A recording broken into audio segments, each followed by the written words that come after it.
total of $10,000. The following is a presentation of Fox Sports. We are Baltimore. We are Minnesota.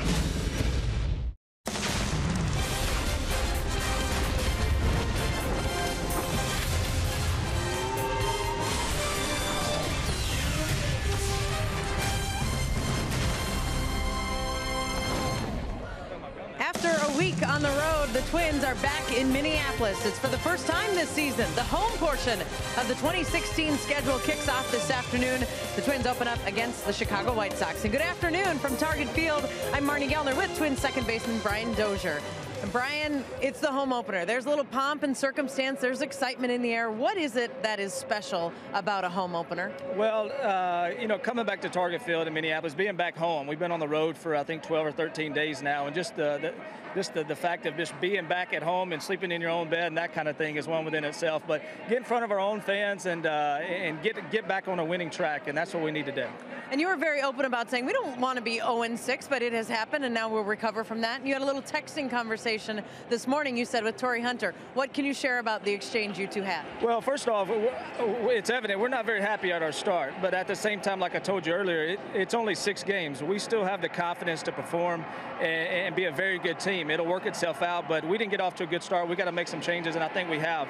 But at the same time, I talked to Torrey this morning. He said, what a better way than today to start our dance party, so let's do it today. Let's do it. Good luck to you today. Let's say congratulations at the end of it, Dozier. Perfect. Thank you, Marty. All right, Brian Dozier, Twins second baseman. And Minnesota had a lot of success inside this stadium last year. Dick and Bert with more on how it can carry over to this season when we continue with the Twins home opener from Target Field on Fox Sports North.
I really enjoy pitching at Target Field, so to be able to have that honor of pitching the home opener, it's pretty exciting. So when I kind of found out about that, it was something I was definitely looking forward to, and been preparing for all week. So definitely looking forward to hopefully getting that homestand off to a strong start, and 6, 7, 8 innings, whatever it is, and get a win.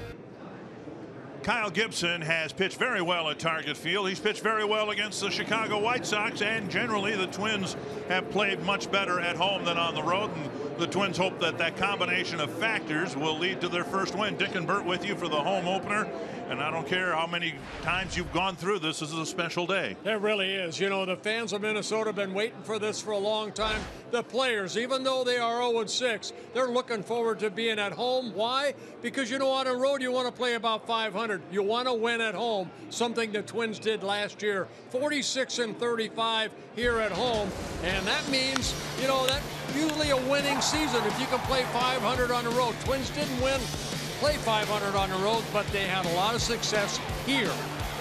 And the Twins won the season series with the White Sox, who are off to a pretty good start. It's almost a new Chicago White Sox team. We can't wait to get started here at Target Field. It's a cool day, but it's a sunny day. Target Field's never looked prettier, and the Twins are hoping today they can get one in the win column.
Target Field, and quite a thrill, regardless of how many times you experience it, to be here today. The sun is getting hotter day to day. A few more letters have so much to say. A deep drive to right field, halfway up the second deck in right.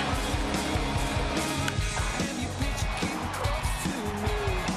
The only thing to keep us sad is Dozier diving stop to his right, throws him out. A drive to left center field. The legend continues.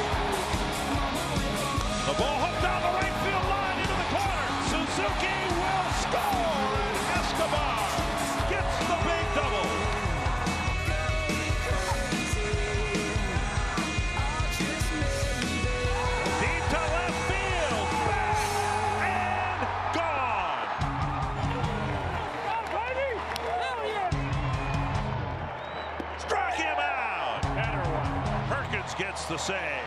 And the Twins win another series at home. A high fly to left field. Gone, a home run as Trevor Plouffe walks him off. A drive to left field. Are you kidding me? The most electric moment at Target Field in years.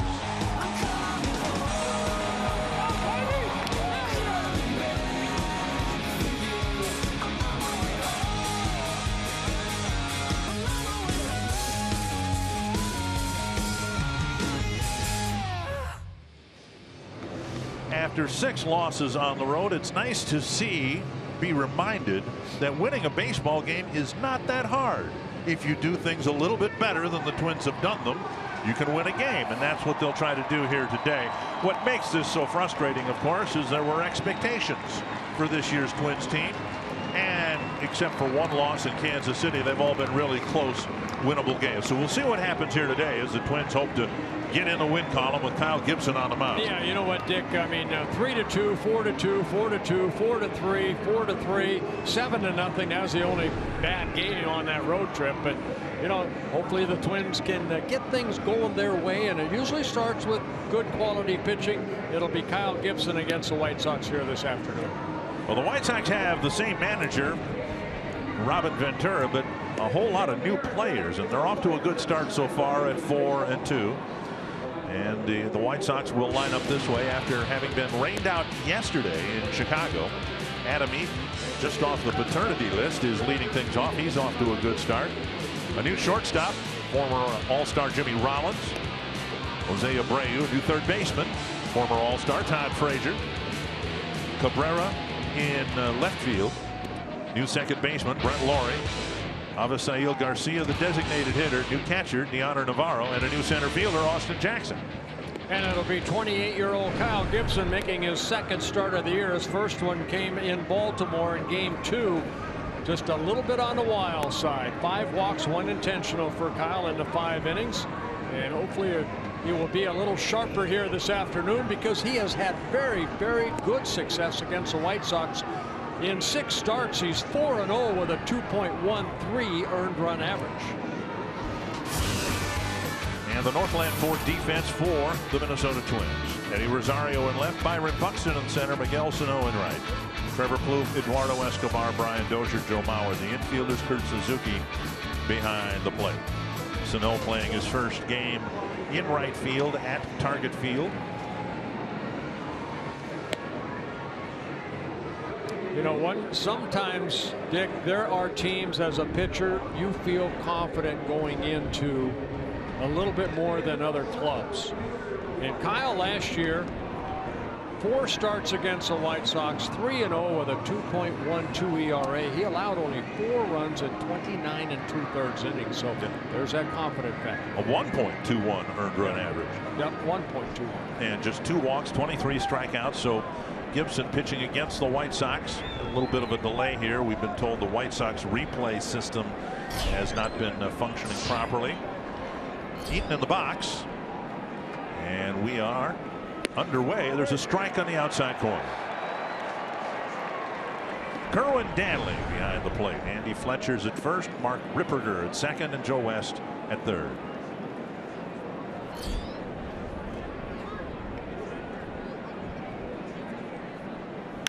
Chopper right side. 2 hops to Dozier, 1 away. And when Kyle Gibson is on, he will get a lot of ground ball outs.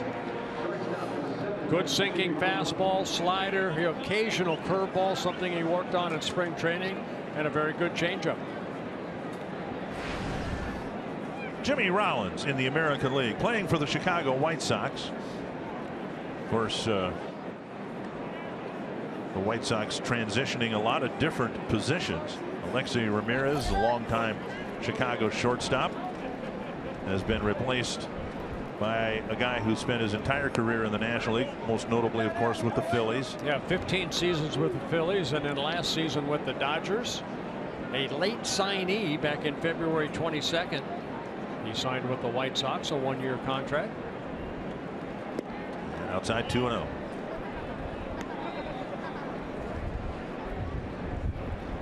Jimmy Rollins, 37 years old, the National League MVP for the Phillies in 2007.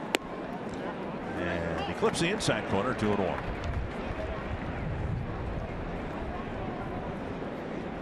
Gibson, for the second year in a row, walked 5 men in his season opening start. Check swing on the outside corner, 2-2.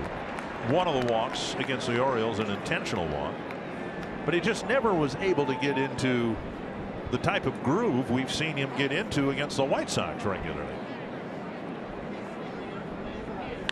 Drive to right center field, and Sano puts it away, 2 down. Yeah, that ball kind of hung right there, allowed Sano to get underneath it and make the second out catch.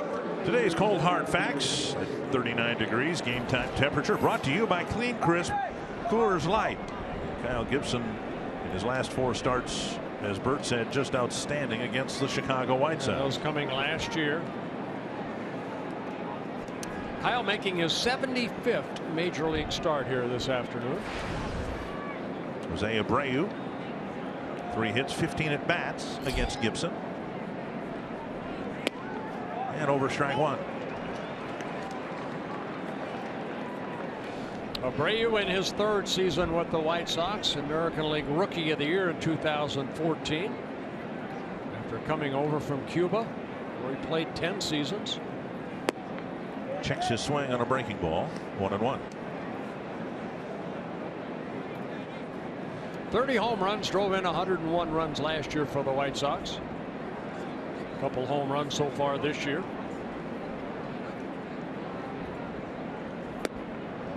And a sinker low, 2-1. Kyle listed at 6'6", about 215 in his 4th season with the Twins.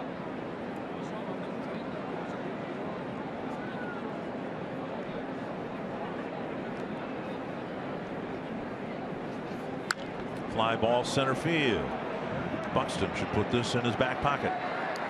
Makes the catch. A good first inning for Kyle Gibson as he sets down the White Sox 1-2-3.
And the Twins are hoping that in their first home game they can get their first win of the year. Twins won the season series in Paul Molitor's first year as manager. The Menards batting order for the Twins here this afternoon: Brian Dozier, followed by Joe Mauer, Miguel Sano, Trevor Plouffe, Young-Ho Park, Eddie Rosario, Eduardo Escobar, Kurt Suzuki, and Byron Buxton. And they'll be facing left-handed pitcher Jose Quintana.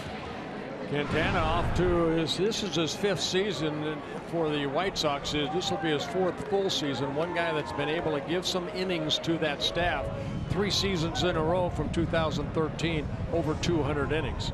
He's kind of been a tough luck type pitcher. A lot of no decisions. But hopefully the Twins can give him a decision here this afternoon in the L department. Had another one in his first start. He's had 53 no decisions since 2012. And the approach had better be against Quintana to take the ball the other way. He turns the ball over and he works to right-handed batters. He has to pitch inside, of course, but he is very effective on the outer half of the plate. And if the Twins are pull happy, the right-handed batters against this guy, it could be a long afternoon. That's what we're talking about right there. Everything seems to veer away from a right-handed batter. He's got that two-seam fastball like lefties usually have. They have that movement down and away. 1-1. Dozier pulled down the line, a base hit, and Cabrera fires it back in. Dozier will hold up with a single. Got something down the middle and pulled it over the head of third baseman Todd Frazier. Northland 4 defense for the White Sox. Cabrera in left. Austin Jackson signed in early March. He's in center. That pushed Eaton to right field. Frazier and Rollins left side of the infield. Laurie and Abreu on the right side, and Deanna Navarro behind the plate. Todd Frazier, Cincinnati's a favorite son, but now he's playing on the south side of Chicago. Here's Bauer. And a strike on the outside corner. Masked by the poor start for the Twins lineup is the fact that Joe Mauer's off to one of his better starts. And he has very good numbers against Quintana. 10 hits in 29 at-bats, a .345 batting average, with a couple home runs.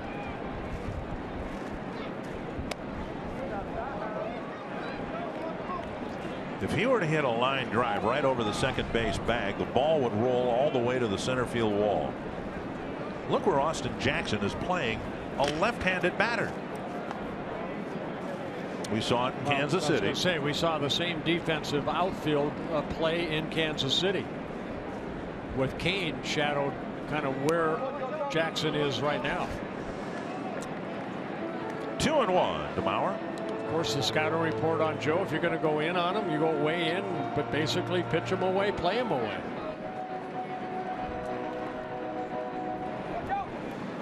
Quintana making his 14th career start against the Twins. He has 4 wins, 4 losses.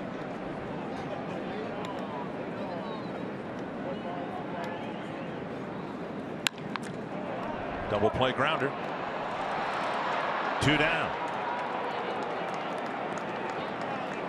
And that'll bring up Miguel Sano. Ground ball hit to the right of Brett Laurie and flipped to Rollins in an easy double play. And tailor-made double play right there. Nice little flip with Laurie over to Rollins, who has done that for 17 seasons, turning double plays. Miguel Sano with the bases empty and 2 down.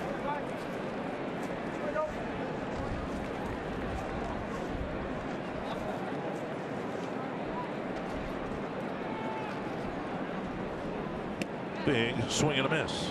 Quintana only made 2 starts against the Twins last year, both of them in May. One here where he pitched very well in 7 innings, gave up only 1 run, and then about 3 weeks later in Chicago, Twins beat him around a little bit, gave up 6 runs in 6 innings. Quintana was supposed to pitch yesterday, but the White Sox game was rained out in Chicago. Everybody pushed back a day. Twins will get Quintana today, Rodon tomorrow, or Wednesday, I should say. And then Matt Latos on Thursday. What a beautiful day, though, for opening day. I mean, yeah, it's cool, but the sun is out, and sun is on the field right now. The whole field. Shadows will come into play later on. Swing and a miss with Quintana working Sano near the outside corner. Quintana not an overpowering pitcher. He'll max out maybe at 91 to 93 range, but kind of like Gibson, you have to hit your spots, change speeds. Quintana with a curveball and a changeup besides the fastball. Lace to center, and it wobbles out to Jackson. A couple of well hit balls in the inning, but Quintana faces just 3 men in the inning as Kyle Gibson heads back to the mound.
gets ready for the second inning. Our Toyota key stat. The Minnesota Twins had a winning record here at Target Field, but look at the teams ahead of them, including the Houston Astros, winning 2/3 of their games at home, reinvigorating that fan base. Fan base that might be a little concerned right now because although the Astros have a couple of wins and the Twins would love to have had a couple of wins under their belt, Astros are really struggling in the pitching department. Very thing that got them into the playoffs last year has really been a sore spot. Popped up, it is back and coming just beneath us. There's a lot of things beneath us. You know, I think the saying is there isn't much that's beneath us, but there is a lot that goes over our heads. Well, is that the way it goes? Yes. We'll have to remember that.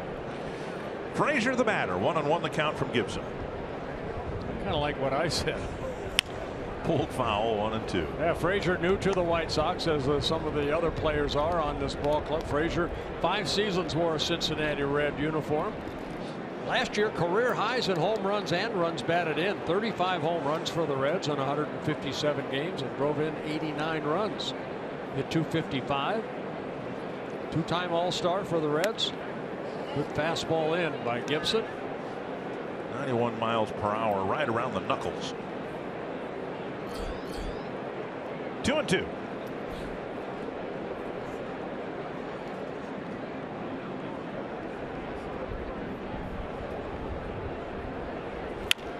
And a base hit to left.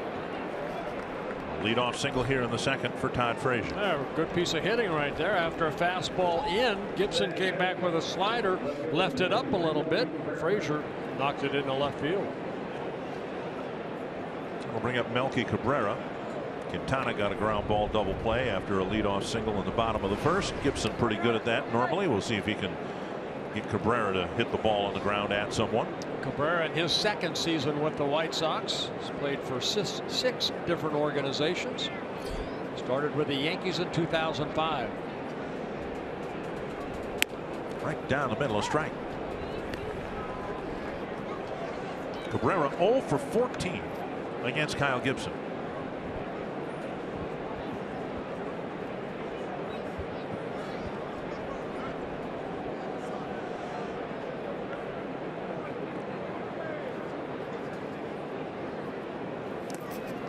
Kicks away from Suzuki, and Frazier will go to second. Wild pitch. Wild pitch ended the game yesterday in Kansas City, and now Gibson advances Frazier into scoring position. Yeah, maybe an off-speed pitch. Yeah, change up right there, just on the other side of the plate. And Gibson charged with a wild pitch, his first of the year.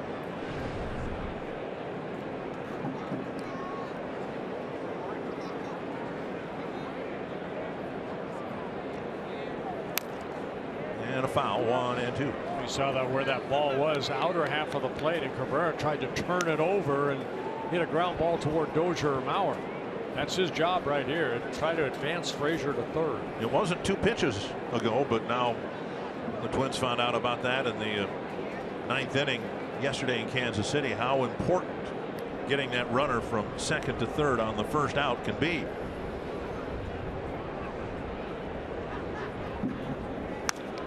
Down the line and hooking into the seats, foul. You'll see a lot of red in the Target Field sections, seating sections here today, almost like we're in St. Louis, but the Twins handed out red sweatshirts to the fans here today. Yeah, very nice. Got some hoodies on them, so they're going to need that this afternoon. Weather is supposed to improve throughout this homestand and be downright comfortable as soon as Thursday's game. 1-2 to Cabrera. On the ground, Mauer will go to the bag and Frazier will go to third base. And a productive out by Cabrera right there, advancing Frazier to third. So he got a change up and hit that ground ball to Joe. And now Brent Lawrie Seen Laurie at third base a lot over the years. Now asked to play second base. Yeah, Laurie new to the White Sox. See Cabrera getting high fives from everybody on the bench. Gibson, not a big strikeout pitcher, but Laurie is a big strikeout hitter. Twins have the infield in.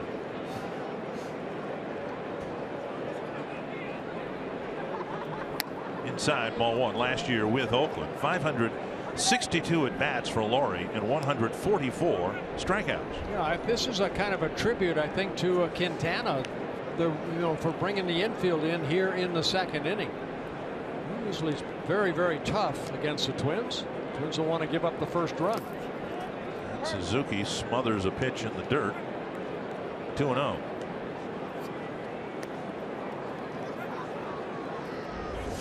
Well, straight over the top. Fastball. That sinker. Suzuki keeps it in front of him.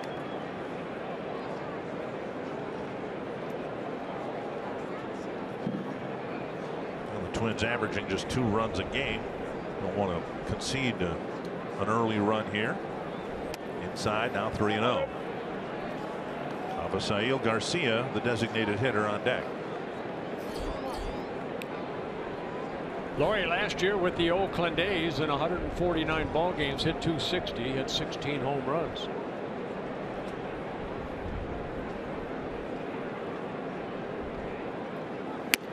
Right down the middle, crisp 92-mile-per-hour fastball.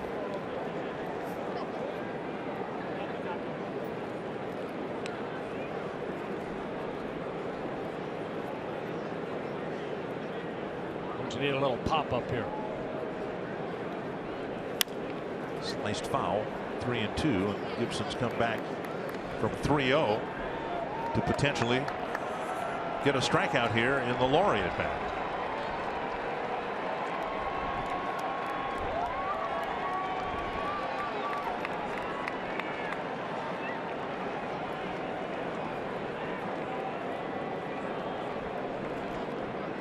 Full count. Chicago's second baseman. Rolls it up the middle through the infield and into center field for an RBI single. He fought that sinker down and in and picks up the RBI, his first in a Chicago White Sox uniform. As Frazier crosses the plate. Suzuki sitting inside. You see the fastball. Has some movement inside, but Laurie stays with it. And the White Sox take an early 1-0 lead. Garcia, the batter, off to a bit of a slow start. Did hit a 3-run home run on Saturday.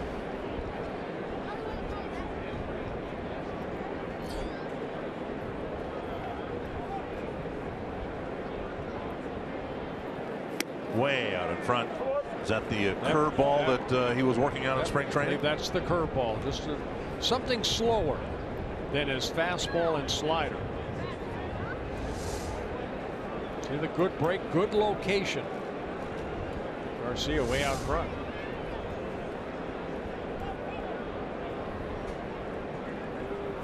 A high drive to center field. Buxton with the call and the catch. And the quick throw back to the infield. 2 down.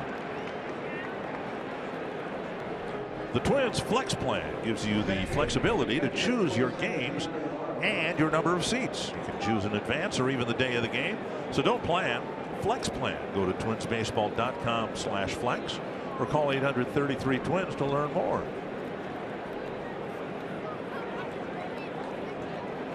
Here's Deoner Navarro. Yeah, 5 of the 9 players in the starting lineup are new to the White Sox this year. Navarro last year with the Toronto Blue Jays. Way out in front. Might have been another curveball. 1 strike.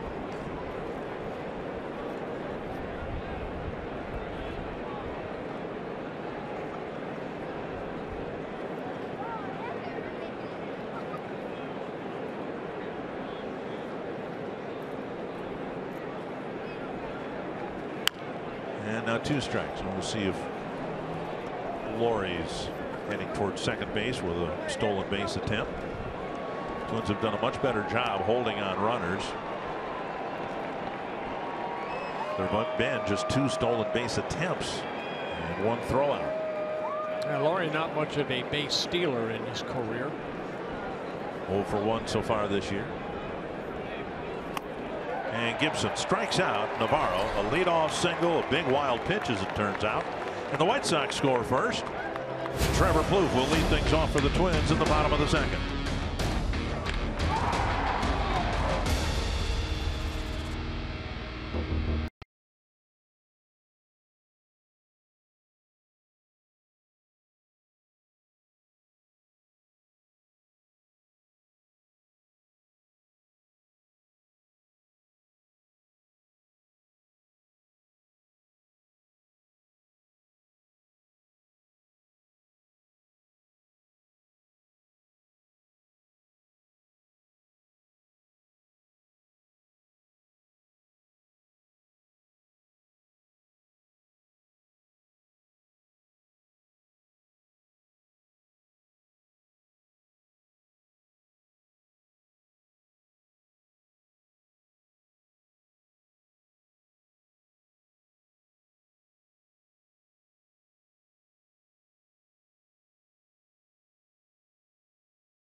Presented by CenturyLink.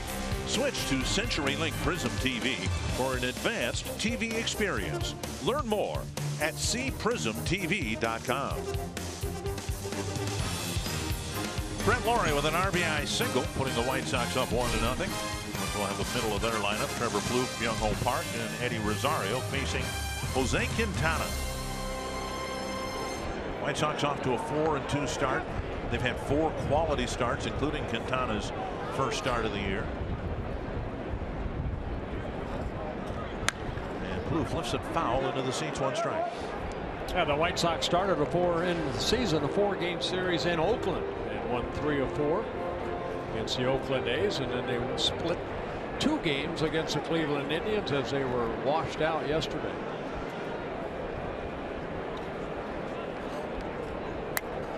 Just outside 1-1.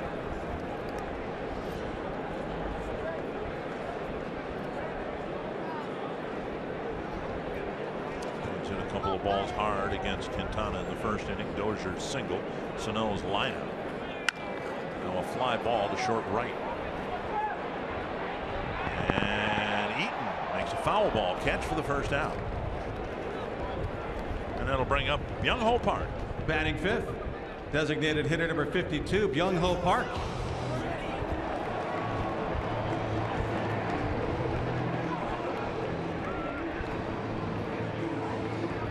This being in the era that it is, I think Twins fans feel they know Park, even though they're seeing him in person for the first time.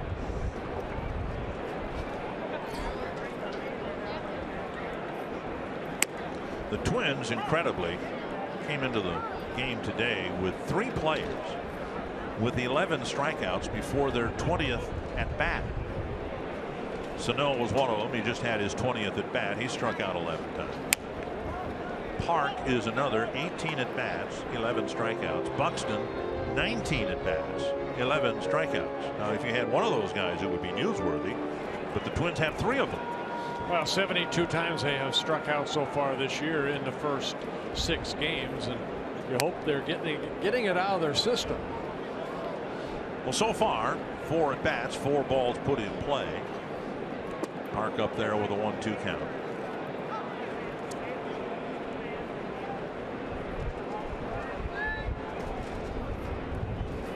And another strikeout, 2 away.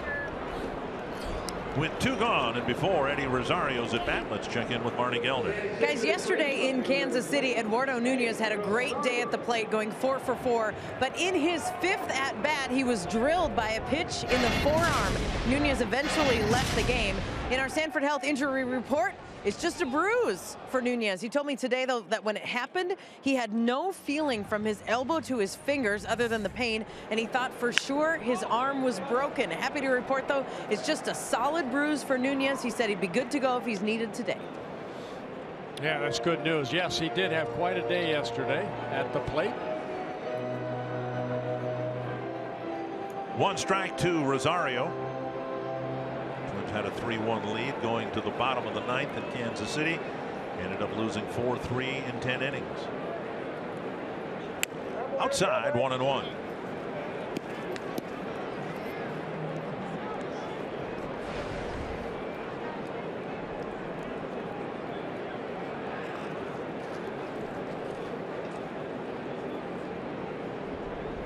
Breaking ball left up and in. White Sox are the mirror image, I guess, of the Twins in that they've got 4 left-handed starters and 1 right-handed starter. Twins have 4 righties and 1 lefty. And down and away, 3-1. Yeah, Twins won't see Chris Sale, their ace of the staff, but the Twins actually have had good success against Chris Sale. Really knocked them around last year. 3-1 to Rosario. Escobar on deck. And a walk will put him aboard. First walk of the ball game for either team. The first walk of the season, short season for Quintana. Did not walk anybody in his last start in Oakland. Eduardo Escobar will bat. Quintana over his young career.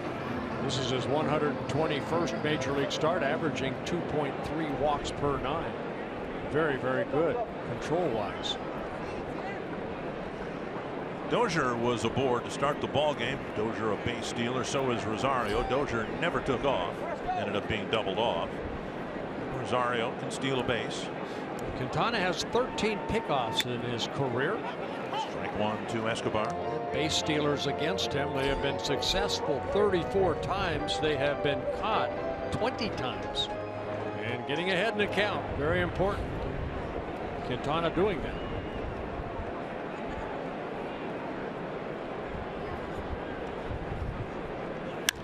Liner to right field and the base hit. Rosario checks in at second. Escobar continues to swing a good bat.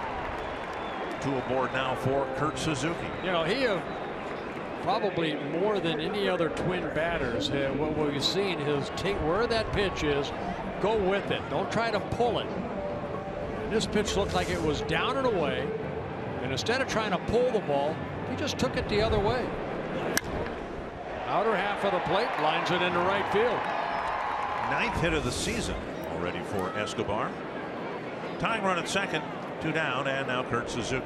Suzuki also uses the whole field. Saw him pull a double in Kansas City. Later in the same game, a triple down the right field line.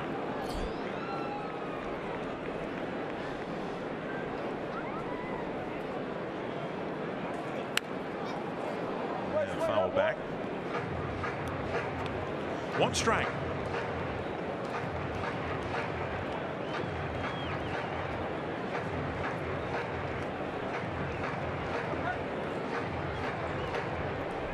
Suzuki just a couple of hits in 11 at bats against Quintana.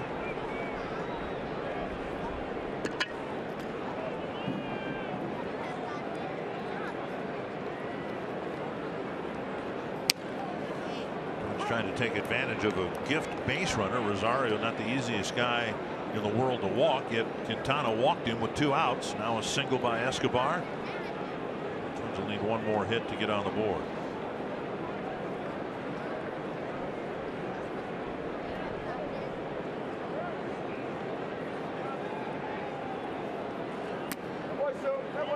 Now 1-2. Suzuki taking one just below the knees. Yeah, good take right there by Suzuki.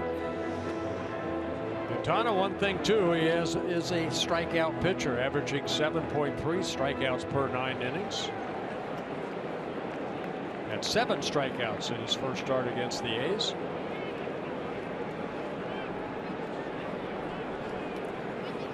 Suzuki, foul tip. Navarro hangs on. The Twins strand 2 in the second.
Visit NorthlandFord.com and your local Northland Ford dealer today.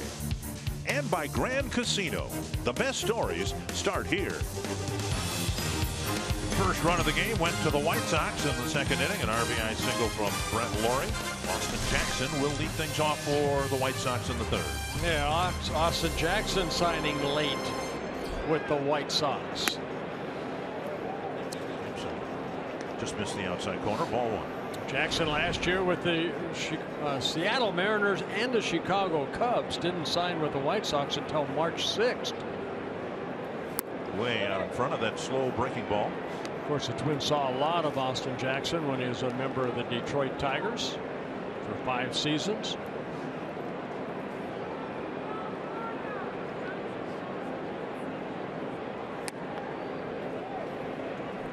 Very good defensive center fielder, but like so many players now, very strikeout prone.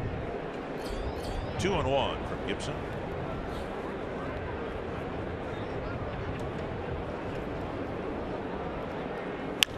Wrapped to third, a foul ball, not by much. And it's 2-2. Joe West, the crew chief and the third base umpire, straddling the lines right there down that third base line. Watch that ball go foul. Very, very close.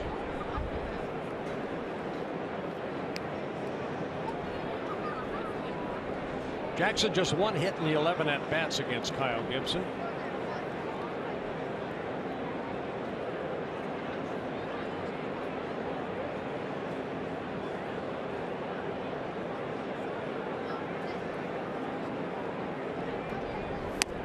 Good changeup right there.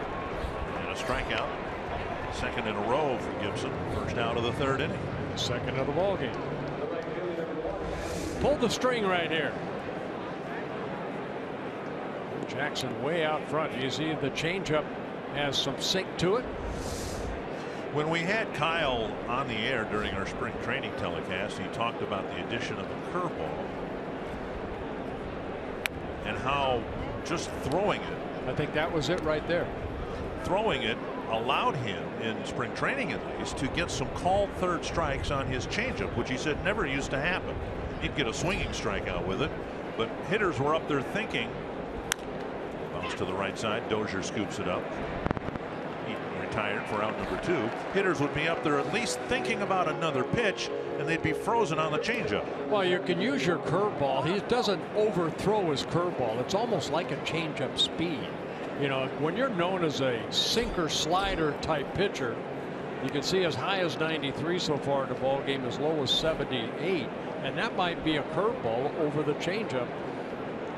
It's adding and subtracting, and that's where that curveball and the changeup complement the sinking fastball and the hard slider. 2 down. Here's Rollins. Swing and a miss. Good changeup there. He's faced 10 batters. He's given up just 1 well-hit ball. That was Frazier's leadoff single in the second. Laurie's RBI single was a broken bat roller up the middle. And Laurie fought off that sinker down and in. And now down and in. 1-1. What Kyle is looking for is consistency, and I'm not talking per game. I'm talking 10 games where he's more consistent in 7 of the 10 rather than what he has been 5 of the 10. Broken another bat, and Escobar won't have a play. Rollins can still run at age 37. He got it past Plouffe for an infield hit.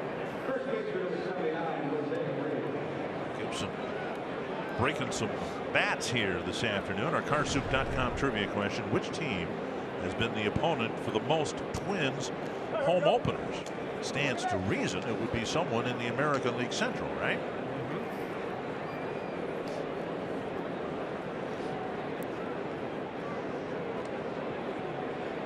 I have a guess.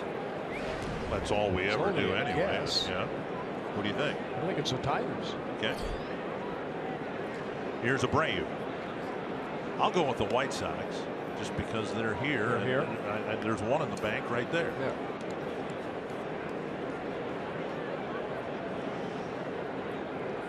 Now, if it's the Seattle Mariners, we didn't come into existence till 1979.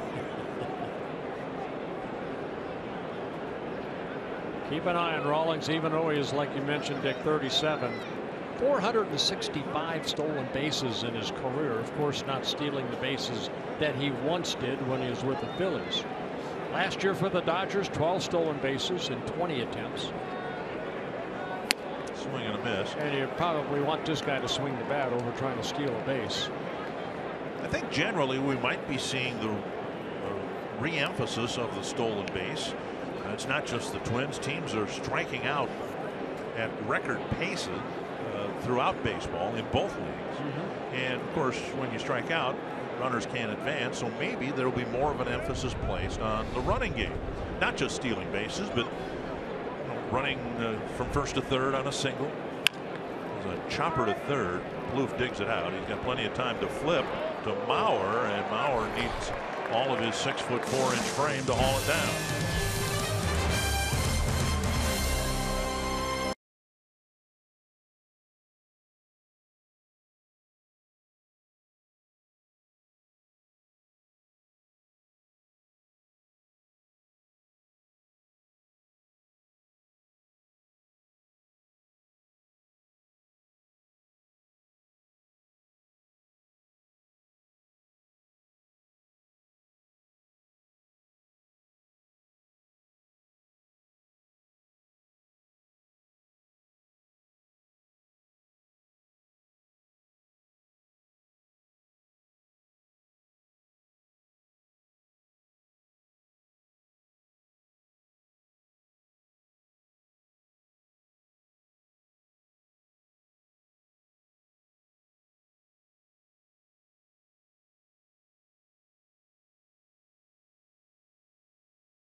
It's awesome. You know, great fans. Just support. You know, the fan base has always been there.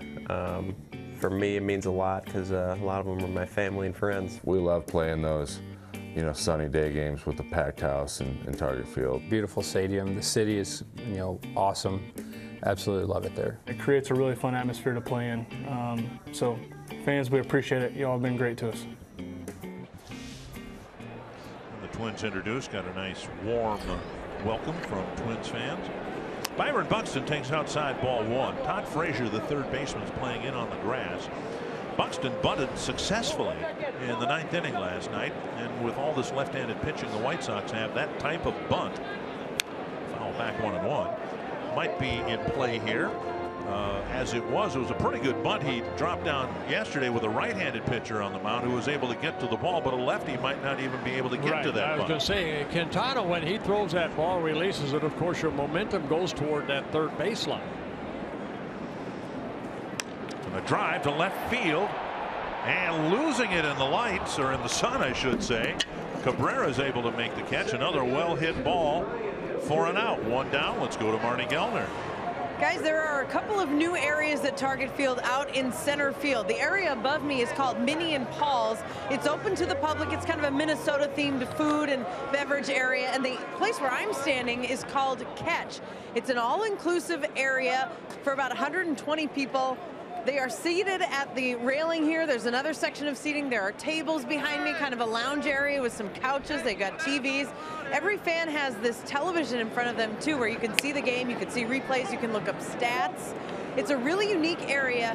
You need a ticket to get in here, but Dick and Bert, once you're in, all the food and beverage you can handle. They call it Catch. I call it Bert. It's the biggest renovations yet to date in Target Field are here in center field. You know, it's a good thing I didn't, thank you, Marty, pitch here, because that's what happened when I pitched. They would have been out there saying, "Catch, here it comes." No, that is awesome. I mean, it looks like a fabulous improvement. There, of course, were some seats out there in center field. In the dirt now, you know, and I think the Pohlad family, the Twins, deserve some. An awful lot of credit for updating and upgrading this ballpark almost on an annual basis. But aside from that, they couldn't have done that, or wouldn't have done that right away, as long as Jim Thome was still playing. Thome hit 2 of them over the batter's eye. Dozier strikes out number 2. Quintana picks up his 3rd strikeout. And that'll bring up Mauer. I love the limestone that they you know, put in front of that catch area. Thome once for the Twins, once against them. Hit one over the batter's eye into the concession area, tucked behind the batter's eye in center field. Yeah, just look how many people can watch a ball game from right behind the pitcher, basically.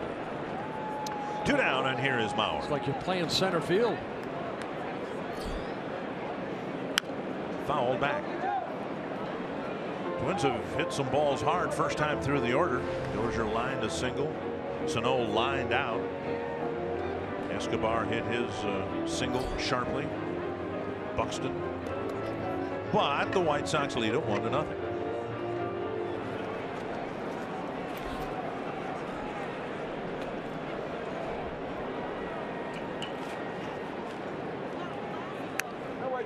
Up and away. Yep, Mauer has had the most success of any Twins batter against Quintana. Lefty hitting .345 against him coming into play today with a couple of home runs. Yeah, Quintana, 27 years old, from Colombia, originally signed by the Mets in 2006. Tap to the right side, and fair ball picked up by Abreu, and a quick 1-2-3 third inning for the Twins.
Dancer. Great dancer. He likes to get out there on the dance floor a little bit. Oh, smart. He thinks he's smart. Gets teased a lot, but he goes about it the right way. The big red machine, we love the guy. He's usually the butt of our jokes, but it's only because we like him so much. I like what Suzuki said. Smart. Yeah, right. It's a pitcher. Breaking ball missing the inside corner to Todd Frazier. Frazier lined a single to left, went to second on a wild pitch. Cabrera advanced him with a ground out, and then he scored on Laurie's base hit through a drawn-in infield. Way out in front, and a strike, 1-1. Yeah, Frazier, 30 years old, 5 seasons with the Reds. Two-time All-Star for the Reds. Last couple of years, he's kind of a fan favorite there. A little surprised that the Reds let him go in a trade between the Dodgers, the Reds, and the White Sox. On the outside corner. Yeah, this was supposed to be a rebuilding year for the Reds, and will be. Yeah, but we try to offer some encouragement. The 0-6 start for the Twins, as difficult as it's been. Ball hit to Escobar. He stays with that first hop, and Mauer can't handle a low throw. It'll be an error charge to Escobar, his 3rd of the year.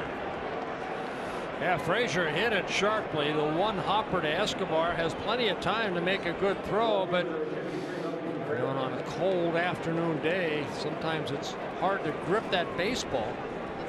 That little short hop right there in front of Joe Mauer, you can see, whoa, where maybe he got him in the midsection, and then one little hopper hit the bottom of Joe's glove, unable to stay in. The error will be charged.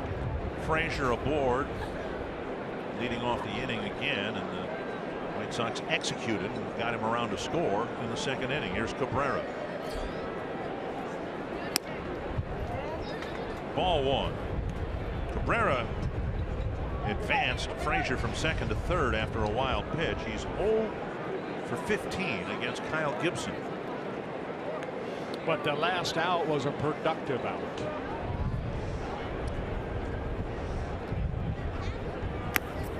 Down and in 2-0. This seems hard to believe. Melky Cabrera has 22 at bats without a strikeout. Pretty good hitter. Career .285 hitter coming into this year. Is 12th in the big leagues. All-star with the Giants in 2012.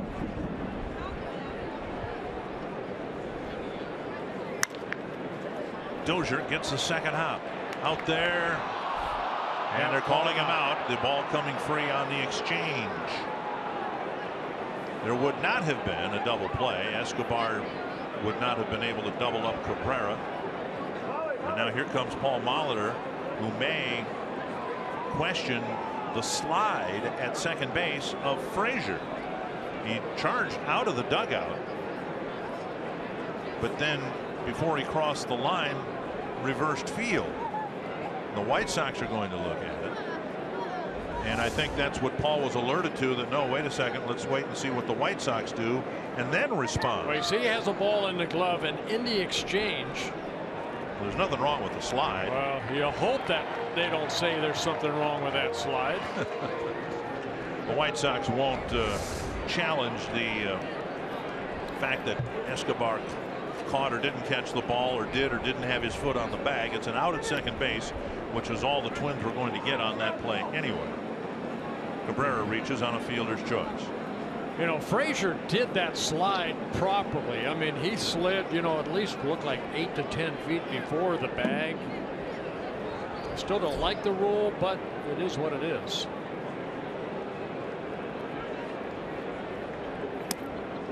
And I like the rule. I think it's unfortunate the way that it has determined the outcome of a couple of games. But the intent of a slide should be to go into a base and stay on the base, rather than clean out a second baseman or a shortstop. Inside, and Gibson falling behind batters here in the 4th inning. Yeah, baseball's done a good job of protecting, you know, the players on the field. Of course, the catcher now can't block home plate, and you can't slide hard into second base to try to break up a double play. You can, but you have to be in front of the bag rather than slide through the bag.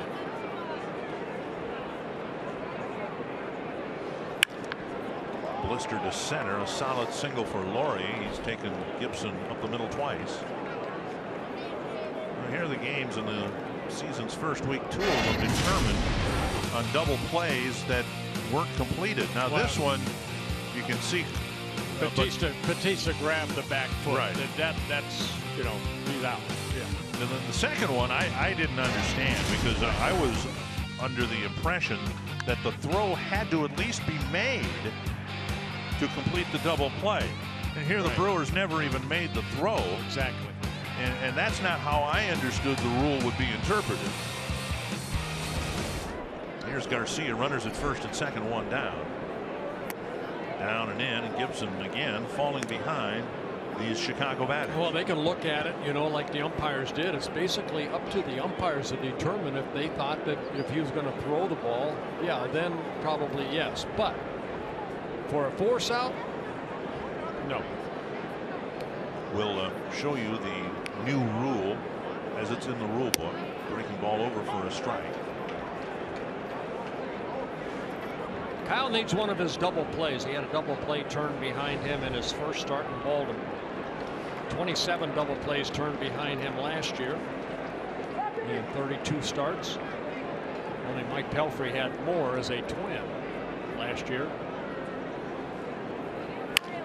Gibson got a double play grounder in the first inning in Baltimore. Here is the new rule.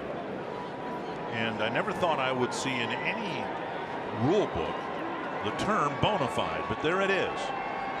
Has to be a bona fide slide, and the slide needs to be done with the base still engaged by the runner.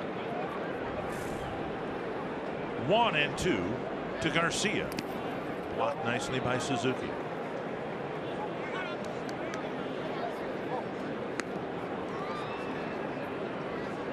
Twins were involved in what would now be an illegal slide. It was one of the worst slides I saw last year. Jung Ho Kang of the Pirates, who later was taken out and injured. His season ended on a terrible slide, an injurious slide. 2 and 2. When the Twins were in Pittsburgh, Kang slid way away from second base into Danny Santana. And so there is some irony that Gong himself was taken out and injured in a vicious slide, because he slid into Santana when Santana was about 8 feet away from the base. Right. No, I can see that. That's uncalled for. There are a lot of things new, I mean, the rules. There's also, I like what they have done here at Target Field. We saw it in Kansas City, the netting in front of the dugouts for fan safety. I had a chance to go down there and look at it. It's the same type of netting that's in Kansas City. It's, as a fan, you can still see the game very clear. 2 and 2. Just a little more protected. By Suzuki, full count. Expect the runners to go here. Garcia's had a lot of foul ball grounders. Gibson hoping he can hit one at somebody and get off the mound here in the 4th inning with the Twins down just 1-0. Gianna Navarro on deck.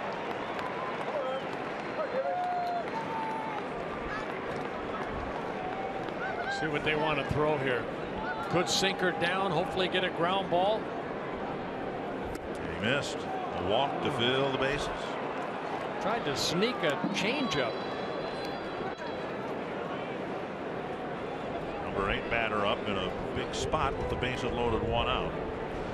Neil Allen's going to come to the mound here, which will give us a chance to show you one of the other changes made here at Target Field. It's a very fine mesh netting there, no knots, and as a protective device, very efficient. But also, I think the fans, if you're going to have a net in front of you, you'd want something like that. That I'm guessing it wouldn't take you more than a few innings to just get used to it and not even notice that it's there. Yeah, if anything, the players have to be a little bit more conscious now, because that ball, sometimes the foul ball will hit that netting now and go into the dugout, straight down into the dugout. I was talking to Tom Bernansky about it in Kansas City. He said you have to be careful because it'll ricochet back down. There's Navarro. Gibson trying to pitch out of a bit of a situation here. An opening error by Escobar has helped a threat. See how many they can get. Navarro doesn't run well. The force at home, and they get just the one. Dozier elected to come home, but Navarro doesn't run well at all. They may have had a chance for a double play. I kind of like what Dozier did right there, because his momentum brought him to the infield. He would have had a tough time maybe spinning around, throwing it to Escobar, and then you don't know if you could have made a good relay throw over to Mauer for Escobar. But right here, your momentum is coming in, momentum right there. Get the out right in front of you. I like that play. Okay, 2 down, and here's Austin Jackson. Base is still loaded now with a couple outs. Jackson struck out swinging his first time up.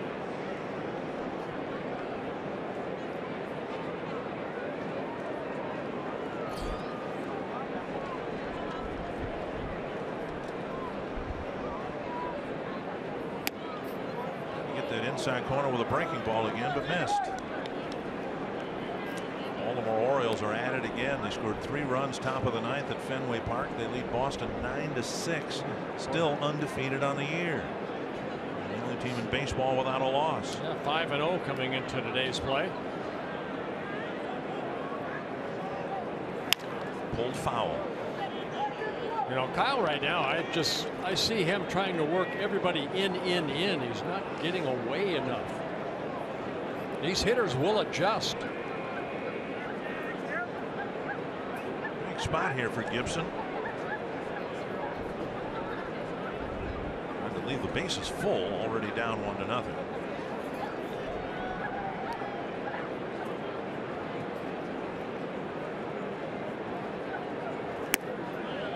Missing the outside corner. You want to stay away from innings where you're under duress, and already Kyle, this is the second time he's had to throw a couple extra pitches in the second inning, had to work out of that situation. And here in the 4th, as that pitch count mounts, 66 pitches. Swing and a miss, an off-speed pitch.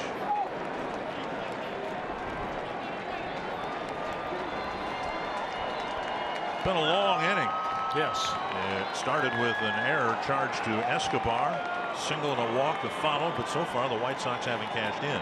Now, Kyle threw 105 pitches in his 5 innings in Baltimore. Too many pitches. Especially for a sinker slider pitcher.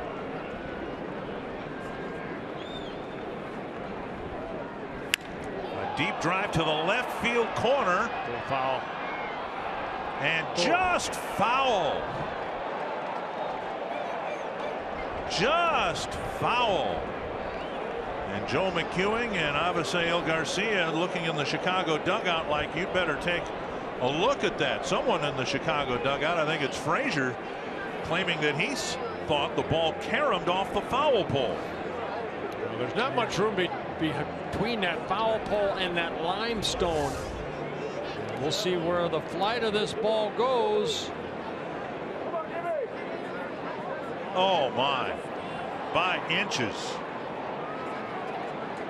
There's no evidence that it hit the foul pole, which of course is in fair territory.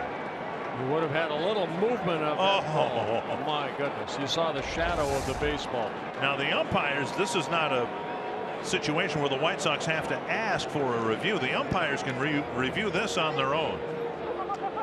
The call, the original call, is Joe West. He's the gentleman on the right. Kerwin Danley can ask for a review here if he, who got just a longer view of it down the same baseline. But on our replay, there's no evidence. And now they're going to bring in 2 umpires who didn't have as good an angle as the home plate umpire and third base umpire. Take another look Nope. You're hoping, you know, if you're a White Sox fan, that it nicks it, but it sure didn't look like it did. My goodness. And what a big foul ball that was.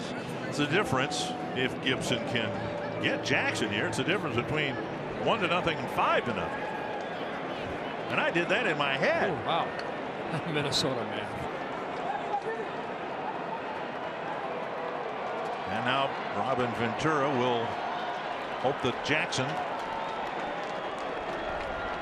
can come through here with the count 2-2. Base hit to center.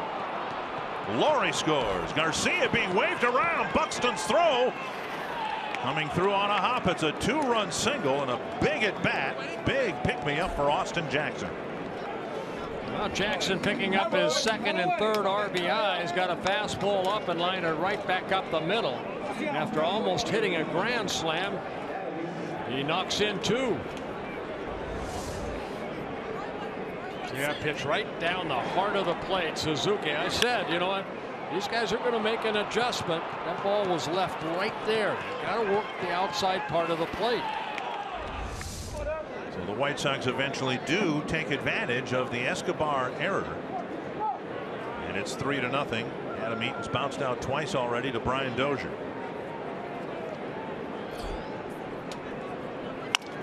Nubbed to Escobar. And Eaton retired, but the inning ends 1 pitch too late. The White Sox get a big 2-out hit and now lead it 3-0.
Sano, he is one of the best, if not the best, Twins hitter in the lineup. Drive to left, and that one is a no-doubter. That might be the hardest ball I've ever seen hit, ever. Deep to left field. This one in the third deck. I didn't think a human being could hit a baseball that far. A drive to left center field. The legend continues. And Miguel Sano will lead off the bottom of the 4th inning. He lined out to center back in the 1st inning, back when it was a scoreless game. The White Sox have added a couple of unearned runs in the top of this inning. It'll be Sano, Plouffe, and Park.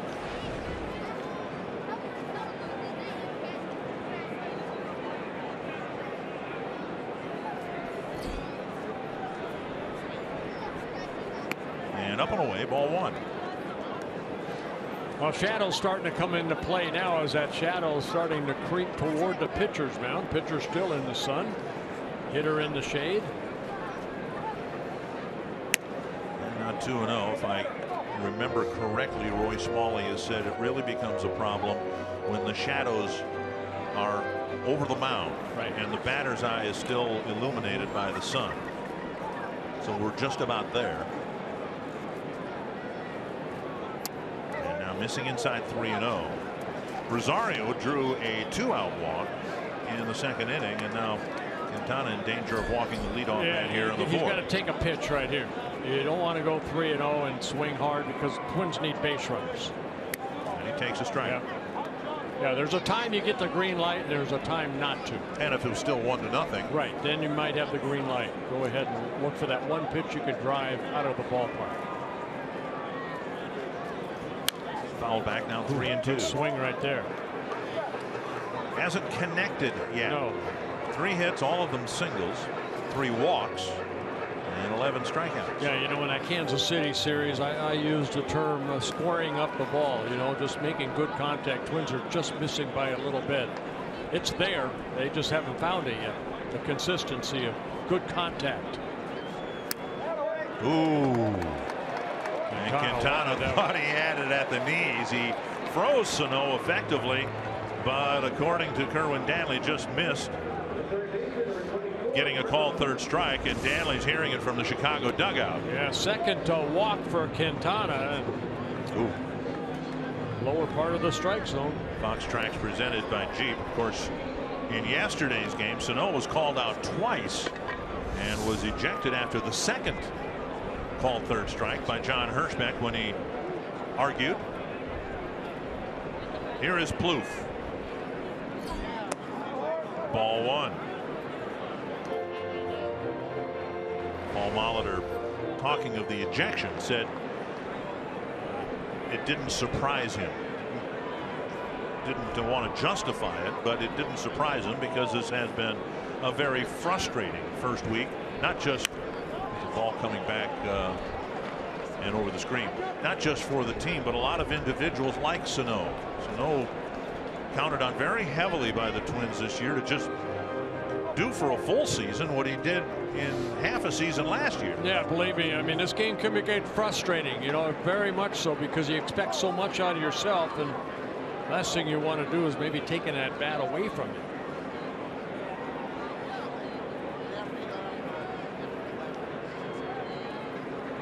Up and in, 2-1. And if Paul felt that the focus wasn't there, he would have said something, and he hasn't. The focus is there, the determination is there. It's just not working out. And that's kind of was his message in a post-game meeting yesterday after the heartbreaking loss at Kansas City. There's a drive to left center field. Cabrera's over. He's not going to get there. Sano got a good read. He rounds second. He'll go to third and be held there. The Twins hitting the ball quite hard against Quintana. And Plouffe gets a double. 2 men in scoring position for Byung-Ho Park. Yeah, Plouffe right there got a pitch to his liking and made good contact. His first double of the year.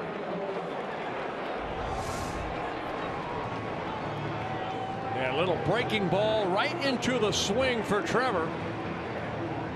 Cabrera cannot get it. He has to play the carom off the wall. And runners at second and third with nobody out for the Twins. Byung-Ho Park went down swinging in his first at bat in the second inning. An RBI spot here for Park. Driven in just the 1 run on his home run in Kansas City. Off the outside corner, ball 1.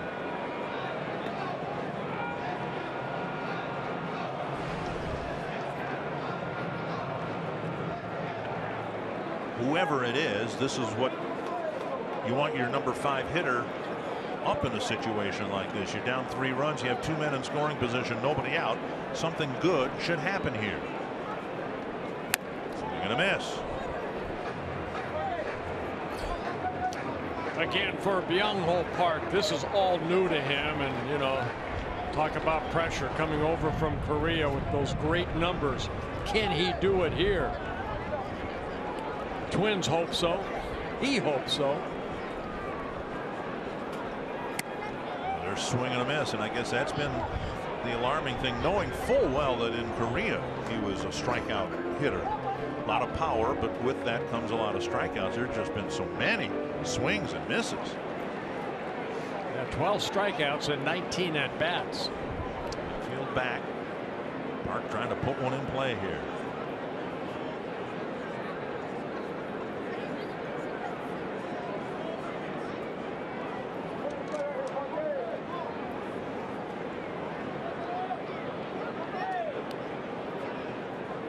One and two. No time call. I think Navarro called time right there. Go through a new set of signs.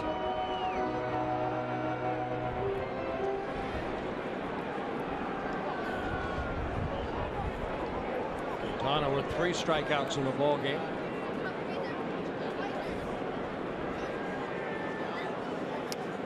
Just missed the inside corner.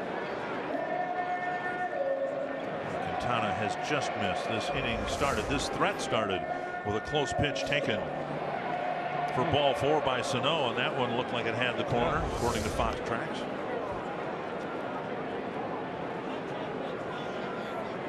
Two and two. Park fouls it off. Paul Molitor has said on a number of occasions, and he said it again today regarding the strike zone yesterday, and Sano being called out a couple of times, that from where the managers sit field level, it's hard to tell the strike zone east and west. Up and down you can tell, but it really is hard to tell, and of course fans who sit along the seats on either side can relate to that. Another 2-2 to Park. Full count, Rosario on deck. Well, maybe you're at home and you say, well, what's one pitch? You know, if he misses it or umpire doesn't call it the right way, well, that could turn a whole inning around. Well, 6 losses are 6 losses, but in 1- and 2-run games, those individual pitches absolutely determine outcomes of games. Yes. Full count to Park. That'll pop up, and Navarro with the catch, 1 down. That'll bring up Rosario. Yeah, fastball in, and Park kind of jammed himself, created a little pop-up. Little pitch by pitch to Park from Quintana. Big breaking ball. That's a good pitch right there, but called the ball. Then he threw the fastball by him.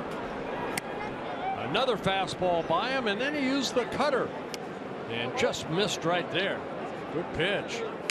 And another breaking ball. Park was out front, missed with the breaking ball, went back to the fastball in.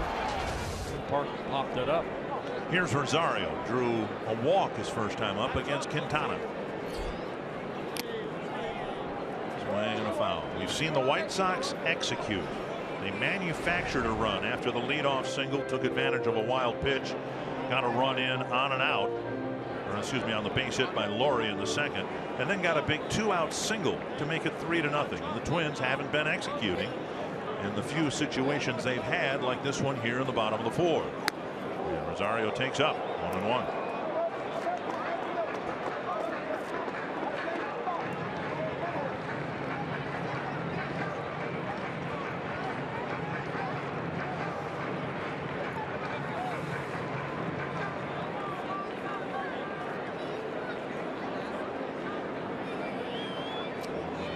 Shadows now bisecting the mound. For a foul, 1-2. Slow breaking ball had Rosario way out front. One thing Quintana did last year, 25 quality starts, 6 innings, 3 earned runs or less in 32 starts, 25 of 32. That's the second most quality starts in the American League. Yet he was 9-10. 9 wins, 10 losses. ERA very good at 3.36. Not a lot of run support. 2-2. Over his career, 120 starts, he has only 33 wins, but he has an ERA at 3.46. And you mentioned earlier, Dick, the 53 no decisions. Escobar on deck. He's trying to get on the board here with a threat in the 4th.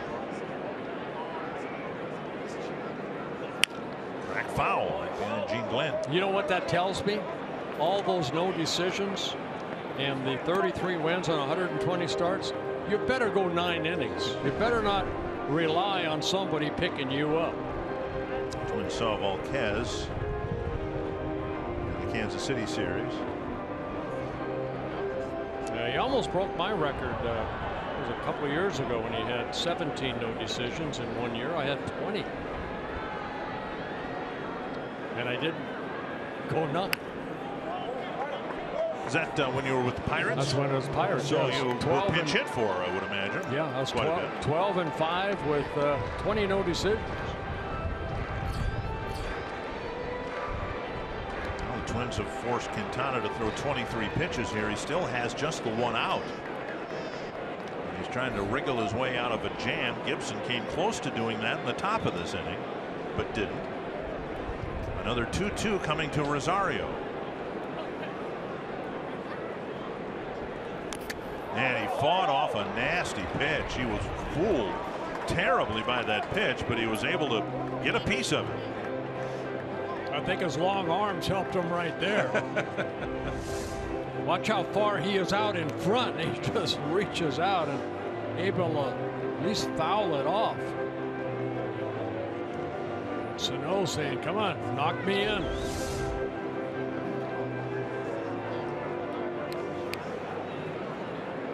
See if there's a payoff for this grinding at bat by Rosario. Ground ball, it'll score a run. And Rosario at least gets the Twins on the board with 2 strikes. Maybe a 2-strike approach, maybe. Yep. Hey, you know, that's a good at-bat. He picks up his first RBI of the year. And Sano scores and makes it a 3-1 ball game. And now Escobar, who lined a single his first time up. Yeah, he should get some credit in the Twins dugout. Pats on the back for putting that one in play after fouling off a really tough pitch. Keep the at-bat alive. But now 2 are down and Plouffe at third.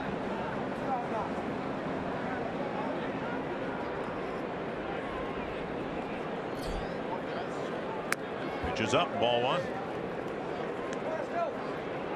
You need a little 2-out hitting right here. Escobar slapped the ball into right field in the 2nd inning. His only at bat. Former White Sox would like to come back and haunt his former organization. It's over a breaking ball, 1-1. Escobar, 27 years old, signed by the White Sox back in 2006 out of Venezuela. Up with the White Sox in 2011 and 12. And then traded over to the Twins in 2012. The Francisco Liriano trade. On the outside corner, 1-2. Now Escobar will try to battle with 2 strikes.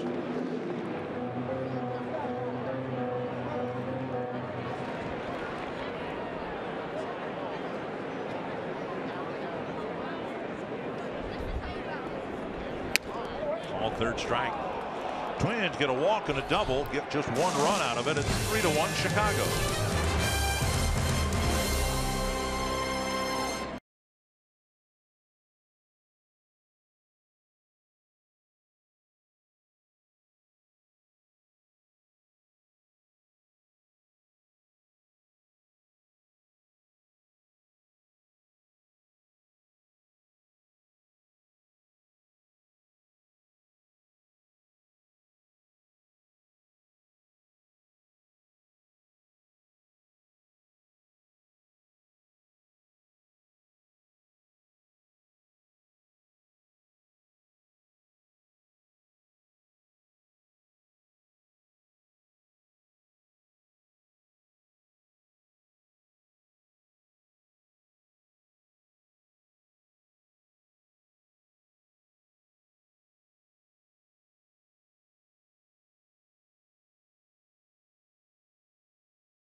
At Target Field in the Minnesota Lottery Winners Circle, we have $100 worth of scratch-off tickets for Joseph from Evansville, Minnesota, who is here at the home opener, and you are here celebrating the life of your beloved grandma.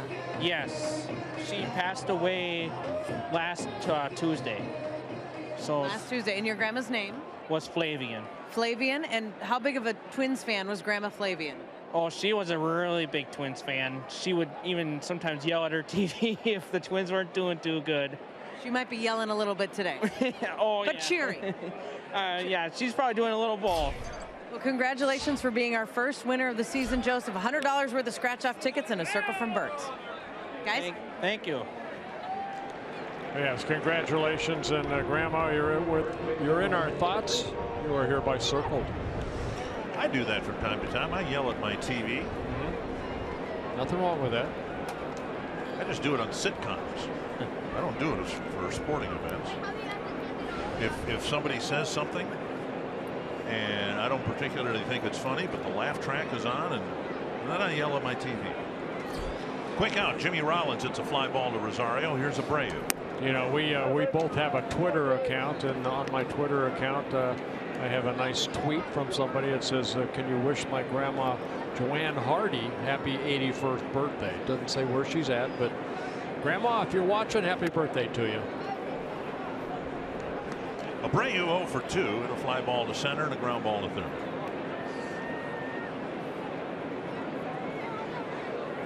Kyle needs a clean inning right here, a quick inning.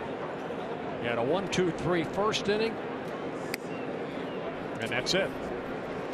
And this is the problem he had in the fourth inning. He fell behind just about every batter he faced, and now he's fallen behind a very dangerous hitter, Abreu, 3-0. Well, we talked about Quintana's consistency of getting quality starts. 25 last year in 32 starts, and there's a 4-pitch walk to Abreu.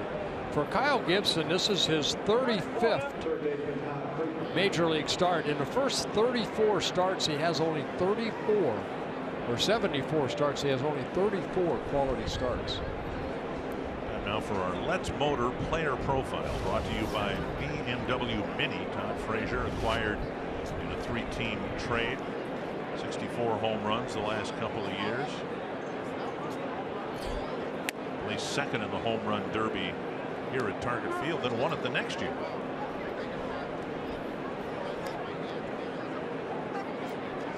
(1-0) to Frazier. Singled sharply to left, scored in the second. Now Suzuki's sitting away, and the ball left out over the plate.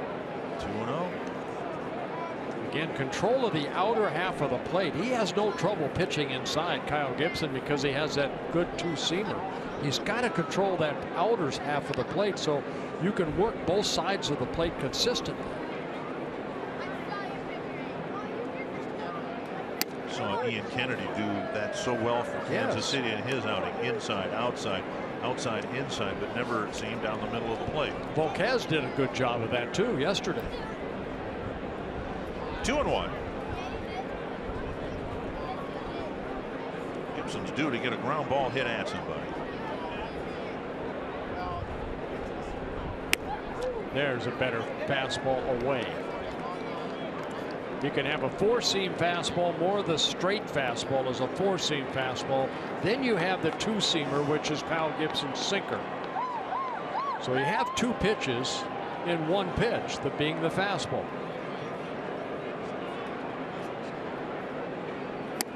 Missed the inside corner, and it's a full count. Abreu doesn't run well. He likely won't be going here. See, in my opinion, I'm just watching. I'm a fan, but he's trying to guide that two-seamer down and in, and rather than just letting it go. Trust your stuff. Keep it down the middle. 3-2 changeup. Yep. And Frazier got a piece of it.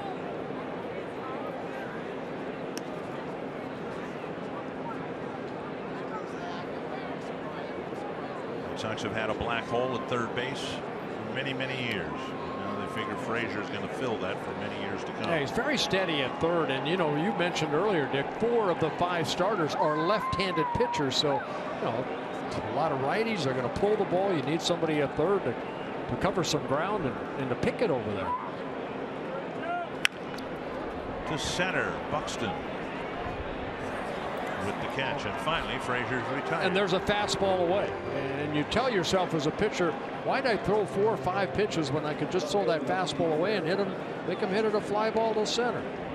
Twins fans, if you can't watch the games on TV, you can now stream games live on your mobile device. Go to your app store and download the free Fox Sports Go app. Log in and stream the Twins wherever you go. Once the weather warms up, people will be out on their boats. They'll be able to, watch the Twins on their devices. Down low, ball 1 to Melky Cabrera. Cabrera hit a chopper to Dozier in the 4th inning. And the Twins got 1, but not 2. That was the play where Dozier flipped to Escobar, and then Escobar dropped the ball, trying to make the exchange from his glove to his throwing hand. They would not have gotten a double play anyway. You see Kyle getting a tough time getting strike 1. Only 9 first pitch strikes of the 23 batters he's faced. There's a fly to right field. That's trouble. And Sano will play it on a hop. Fire toward third base off target. First and third, no chance for Cabrera to advance. That not unlike the pop fly in Baltimore, where Sano tried to make a diving catch. And we said at the time, mistakes are going to be made, but you want to make sure that you only make them once. And he had the same option, I guess, on that play, but then decided to play it on a hop. Yeah, Cabrera, I mean, he didn't hit that ball real good, but good enough to hit in front, kind of a short, base hit into right field. First and third, 2 down, and now Laurie, who's already got 2 hits, will hope to get another big White Sox 2-out run-producing hit here. Both hits for Laurie have gone right up the middle.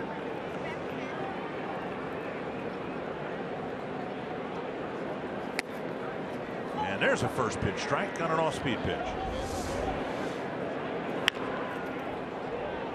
You watch Sano right there chase the ball. He realized he's not going to dive for that, but to throw a little bit up the line, and Trevor Plouffe has to retrieve it. 1 strike to Laurie.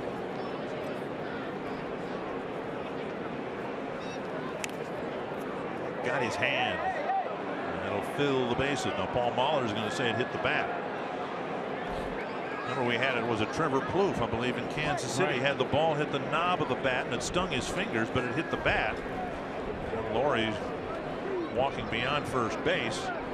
Hit batters can be reviewed, and the Twins may take a look at this. Well, it's that 2-seamer running in on Laurie, and I don't know if it hit the right hand that he's jumping up and down on, or hit the wrist of his right hand. Ouch. Now another bases loaded situation for the White Sox, and Avisail Garcia, who walked against Gibson in the 4th and scored, was 1 good pitch away from getting out of the 4th inning threat, and he really needs to get Garcia here to keep this a 3-1 game.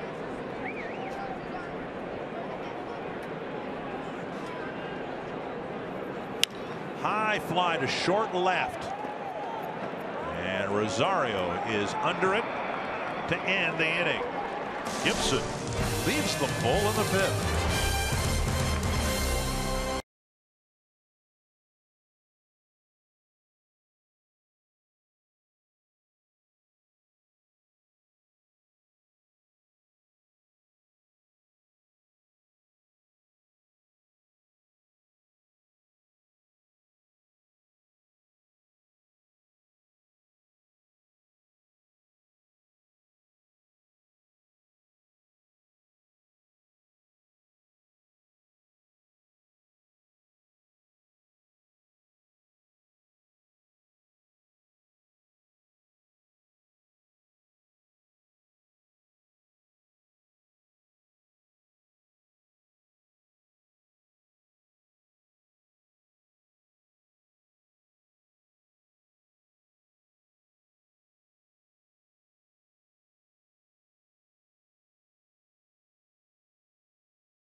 Gibson and the Twins trail 3-1. If you're just joining us, ceremonial first ball toss from Rod Carew, 7 batting titles. The ball presented to him by his former roommate Tony Oliva, 3 batting titles. The guy catching the first ball toss, Joe Mauer, with 3 batting titles. That's a lot of American League batting titles that were involved in that little charade. Very much so. Rod Carew will be with us Wednesday night, by the way, for game 2 of this series. Kurt Suzuki, Byron Buxton, Brian Dozier will hit for the Twins in the 5th against Jose Quintana. Yeah, Quintana last inning had to work 29 pitches. Right now it's 70 pitches thrown in a ball game. Saw Neil Allen talking to Kyle Loesch. You know, he has 88 pitches. Kyle Gibson. Or, excuse me, Kyle Gibson. I'm sorry. I'm going to put $1 in a pot somewhere every time I say that. Ball popped up behind first. Abreu over to look at it and make the catch in foul territory, 1 away. If I say that again, I'm going to donate $100 to your favorite charity. Okay? Oh, really? Okay. Budweiser Roof Deck is the ultimate Minnesota Twins outdoor experience. The roof deck is available for your group of 250 guests on both Independence and Labor Day weekends. Clients and staff will love the sweeping views, amenities. On a day like today, the fire out there would come in handy. Everything you need for mixing game time with social time. TwinsBaseball.com/groups. Learn more about how your group can experience the Budweiser Roof Deck. Here's Buxton. And the feint of a bunt, and he takes strike 1. And let you know that $100 isn't going to the Bramer Foundation either. It's going to another charity. Okay. All right. All right. There is a charity out there that has my name in memory of my father. And it's a legitimate one. Okay. Outside 1-1. All right. That's good. We talked about Buxton and his bunt yesterday. It wasn't even a perfect bunt, but he ended up at second base because everyone tries to hurry everything when Byron Buxton puts the ball on the ground. Hit the ball hard his first time up, lining out to Cabrera in left field. And he takes outside 2-1. You just want this young man to make better contact and see what can happen. And preferably beat it into the ground. Fly ball out to left in his first at bat. A little pop fly to right field. Coming in is Eaton. 2 down, and before Brian Dozier comes to the plate, let's go to Marty Gelder. Well, guys, I was talking to Dozier before the game about how baseball has a way of testing people's character, and he said, yeah, and it's doing it to us right now early in the season. He said he texted with Torrey Hunter this morning, and they exchanged a few messages between each other.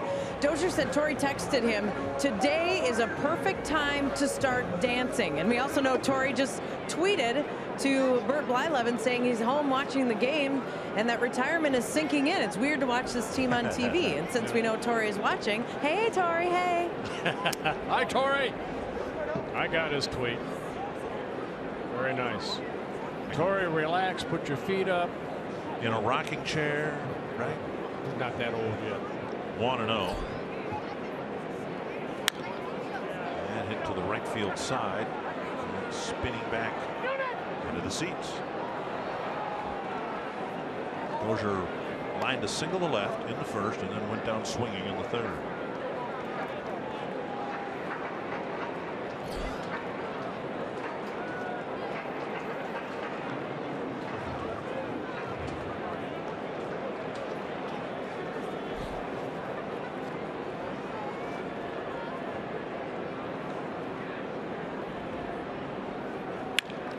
Hit hard to left.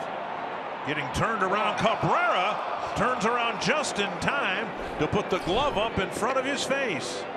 Was that a catch or a defensive catch? My goodness. He turned around one way, then the other, snuck the glove up, or it would have hit him right in the mouth. Look at this. Nice reaction. Wow. And that sun is a bear out there.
to Target Field and show your support for the new Twins player, Byung-Ho Park. Fans purchasing the special Byung-Ho's Balcony Theme Night package will receive the deck game ticket plus a limited edition Byung-Ho Park cap. Go to twinsbaseball.com/park to learn more about the Byung-Ho's Balcony Theme Night offers. Here's Deoner Navarro 0 for 2, and he takes ball 1 from Kyle Gibson. 89 pitches for Kyle, starting 6th inning.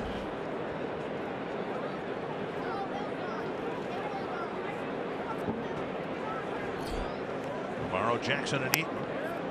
And there's a strike, 1-1.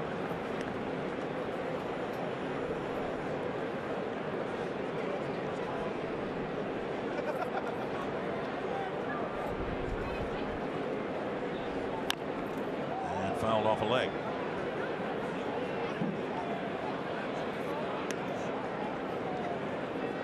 The umpires today are wearing EA, commemorating pioneering umpire Emmett Ashford, who was the first black major league umpire, and he made his major league debut on this date 50 years ago. Now he only umped 6 years, I believe, in the big leagues. He was in the Pacific Coast League for a lot of years, and back then and I don't believe it's the case anymore, but the American League umpires had a mandatory retirement of age 55, and he retired due to his age at the time, down and in 2-2. But you say you remember Emmett Ashford. His last year in the big leagues was your first year. Yeah, very, very entertaining umpire. You know, he was always always had a smile on his face. He loved to play around with the fans basically during the ball game. 2-2. Pulled to first. Bauer recovers, picks himself up. Nice fielding play for the first out.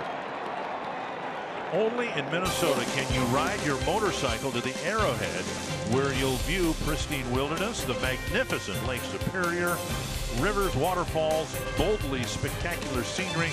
You can find endless ideas for the perfect getaway at exploreminnesota.com and share your favorites with #OnlyNMN. Known as the Arrowhead for its distinctive shape, the corner of Minnesota is formed by the Canadian border to the north, Lake Superior to the east. You've been up there, haven't you?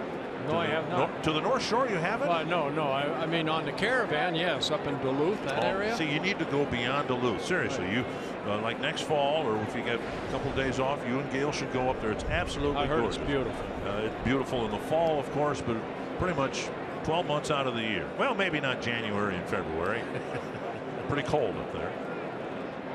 One strike to Austin Jackson. Delivered a big 2-run single his last time up, down, I beg your pardon, inside corner and a called strike. Yeah, remember, he almost hit a grand slam, missed by inches, that foul pole in left field, and then on the next pitch got a fastball out over the plate and lined it right back up the middle for that 2-run single.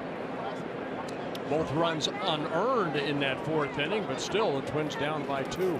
Ryan Presley warming up in the Twins pen. Gibson approaching 100 pitches. Again, 105 pitches in his first outing in Baltimore in 5 innings.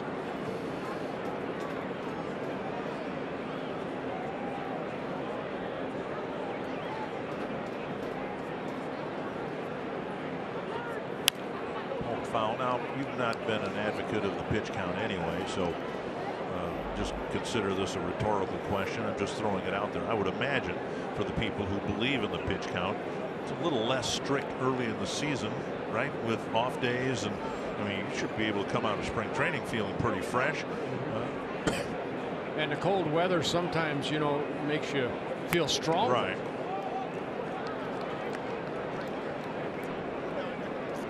But now in August, you know, when you're made 25 starts or something like that, so you're scowling at me again.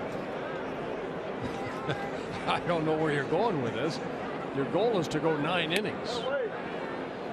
Missing inside, and it's 3-2. It used to be. Okay. I was going to say. Yeah, it used to be. And they used to ride on trains too. 161 strikes. They wore flannel uniforms. They used to throw their gloves out on the field between innings, too. Games were exclusively on radio back then.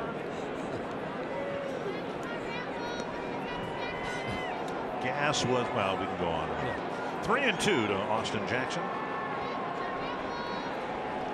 Just don't include my name in that one. Gibson trying to finish his 3rd trip through the Chicago batting order. And he strikes out Jackson for the 2nd time. And his 3rd strikeout of the ball game. First since he struck out Jackson in the 3rd inning. His first one coming in the 2nd. Well, as you mentioned, I have a Twitter account. Somebody volunteered it's Oakland, and I kind of want to change my answer to Oakland. 9 home openers. Wow. Well, that makes all the sense in the world, doesn't it? I mean, you know, the weather in April in Oakland is much worse than it is in Minnesota in April. So naturally, Oakland will be coming to Minnesota. I don't quite understand these schedule makers sometimes. What is it? Toronto Blue Jays opened the season in Tampa. Yep. I don't want the job because I can't imagine the complexity of scheduling interleague play all the time now, because you got 15 teams in one league, 15 teams in the other. Virtually nobody wants to open at home. Everybody likes to open on the road because they, for marketing purposes, want the games on radio and TV for a week before the first homestand. Well, and then you don't want to play in Seattle for a 3-game series and then have to fly to Tampa Bay to play another 3-game series. You know, no, so I think they want to mix all that up and get it even. Somebody would file a grievance if you did that. Just missing inside. The Players Association wouldn't. The Broadcasters Allegiance would file a grievance. Take a look at this pitch. 3-1. And he draws a walk. He can run, so Gibson or whoever might pitch next is going to have to keep an eye on him. And Paul Molitor is indeed coming out of the dugout to make a pitching change. Well, quick trip to the mound for Paul Molitor. Looks like Kyle Gibson's afternoon is done. Hey, they're all going to be quick trips because the manager, pitching coach, they got 30 seconds to conduct business. If they just want to make a visit to the mound, in this case, Gibson comes out and Presley will come in.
A lot of batters, had a 1-2-3 first, and then had men on base in every inning after that. You can follow Twins baseball live with the MLB.com at-bat app.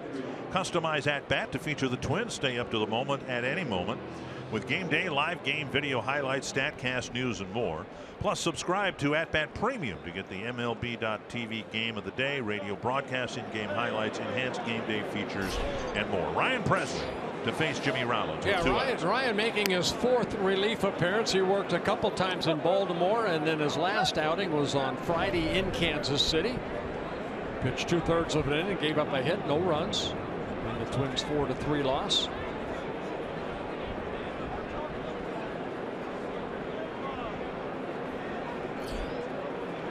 One and 0 to Rollins. A single in 3 trips. A couple of outfield flies bookending his single. Now 2-0. And Ryan with a good fastball, outstanding breaking ball, curveball straight down. Mixes in a slider and a changeup.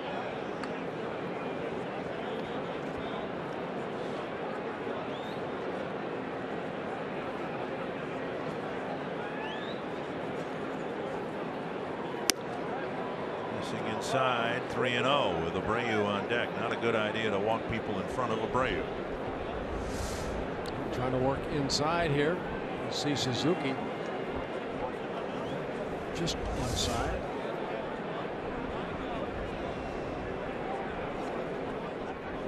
Now that we are into the Twins bullpen, Paul Molitor saying he was unsure whether Glenn Perkins would even be available today because Glenn had a long tune-up inning on Saturday and then the blown save opportunity yesterday where he threw a lot of pitches.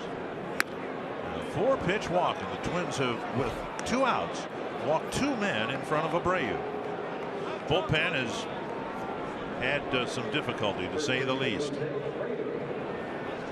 Glenn Perkins has missed his first save opportunity. Trevor Mays had a couple of disappointing outings. Casey Fiend had a disappointing first outing. Kevin Jepson a couple of tough outings.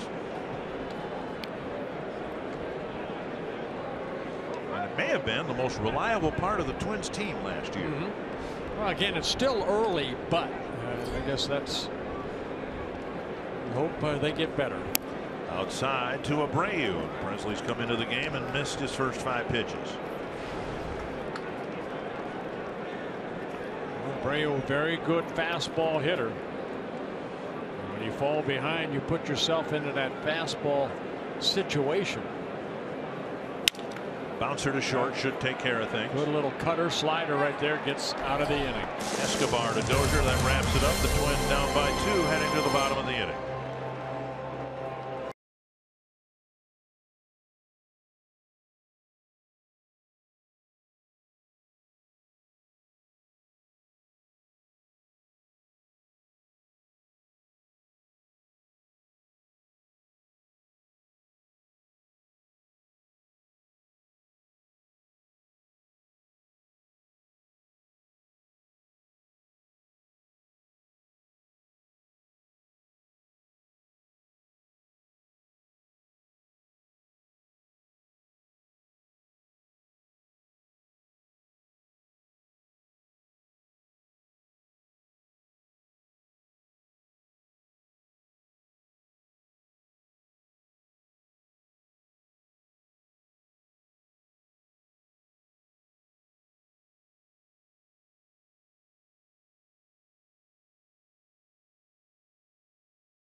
Fans of the game sporting the giveaway item today.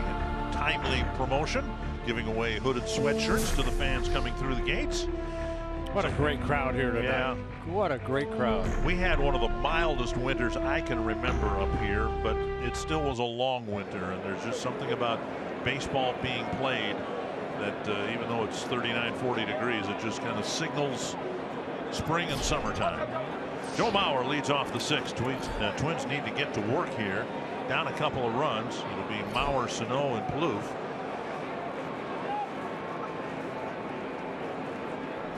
Twins just got done playing the Royals. And the Royals, of course, have been to the World Series 2 years in a row because they've had a great bullpen. Well, so far, Chicago's bullpen has been outstanding, too. Talked about the new position players. They've had things clicking out there in their bullpen to an ERA of under 2. So the point is, you know, this is the time of the game where you want to try to make something happen, either against Quintana or whoever might pitch in front of the late inning guys. 2-0 to Mauer. 2 ground balls to the right side. One turned into a double play back in the first inning. And there's a strike. Twins with just 3 hits. 1 in the first, 1 in the second, 1 in the fourth.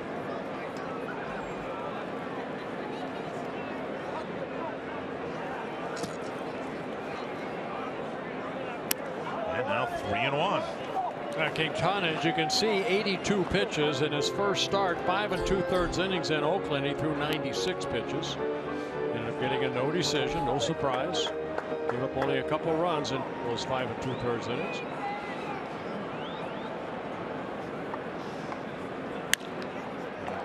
Right side, fumbled at second by Laurie, and he can't recover. Laurie got there and had the ball in his glove, but it rolled out and he couldn't recover, and Mauer will reach on an error. Well, that's how the White Sox got their second and third runs in the fourth inning after a leadoff error on Escobar. Well, rally start. They're going to give up Joe Mauer a base hit. No. Well, that play's got to be made right there, but for some reason, Joe's credited with a hit. Okay. Well, here is Sano. Lined out to center in the first, walked and scored in the fourth. 6 games, 6 losses, 4 home runs. And now Kerwin Danley, I think, hearing it from the Twins dugout. 4 home runs. They've all come with the bases empty.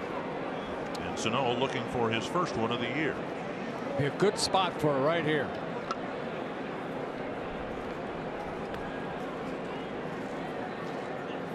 And now 1-1.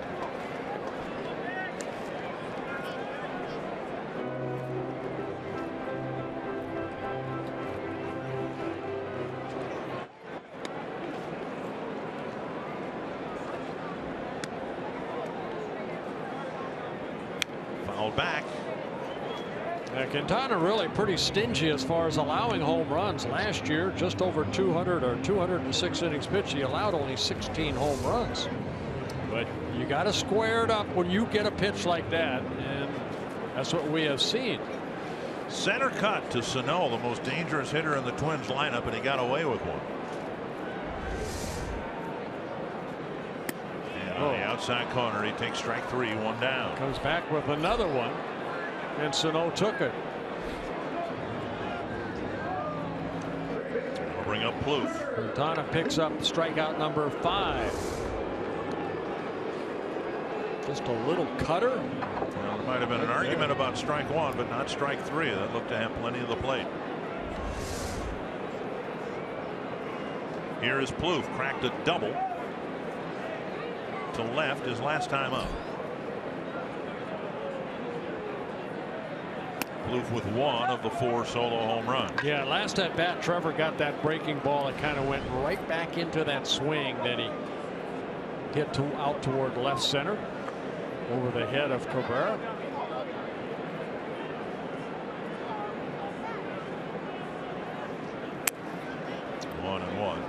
The reason it's 39 degrees or whatever it is because the wind is from the north, and that means it's blowing in from left field. Now, the left field here is pretty well protected. This is a very vertical ballpark. Really, the only time wind becomes a factor is when it blows in from right. Missing inside, 2-1. Trevor hit the Twins' first home run this year. That coming back on April 6th in Baltimore. Twins have only 4 home runs, all of them solo home runs. 3-1. You saw Park on deck.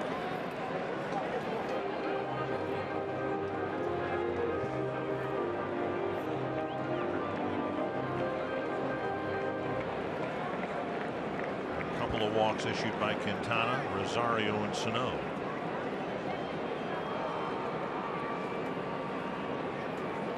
And there is ball 4. That'll bring Park up with men on base again. Let's go to Marty Gellner. A couple of news and notes from around the league, guys. The Story just keeps getting better in Colorado. Rookie Trevor Story homered again yesterday, which makes 7 home runs in his first 6 games, which makes a new major league record. Yesterday, Cubs ace Jake Arrieta crushed a 440-foot home run. It was a 2-run homer, and it helped give the Cubs and Arrieta a win over the Diamondbacks. The Orioles swept the Twins in the first 3 games of the season, then beat Tampa Bay twice. This afternoon beat Boston, so Baltimore remains the only undefeated team in baseball. As we speak, 6-0 is the start for Baltimore. Dickenberg. Well, thank you, Marty. Yes, thank you. Tigers lost today, and they may have lost their catcher, James McCann, for a while. He was involved in a collision at first base. They're concerned about a bad ankle sprain. No break, but a bad ankle sprain. Well, here's Park. Last time he came up with runners at second and third and nobody out, and fouled out to the catcher. Tapped foul. Change up right there. Park a little out front.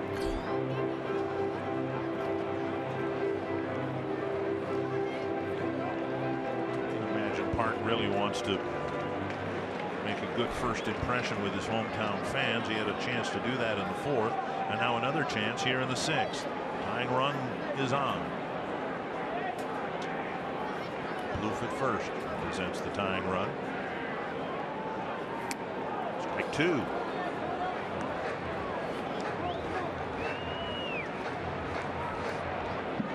Quintana struck out Park in the 2nd inning.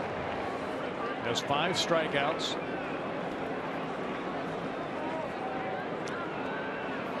Park, 29 years old, 9 years in Korean baseball, 281 average hitter. And fouled back to the screen. They're really working him in. What I mean inside, inner part of the plate with fastballs and the hard breaking ball.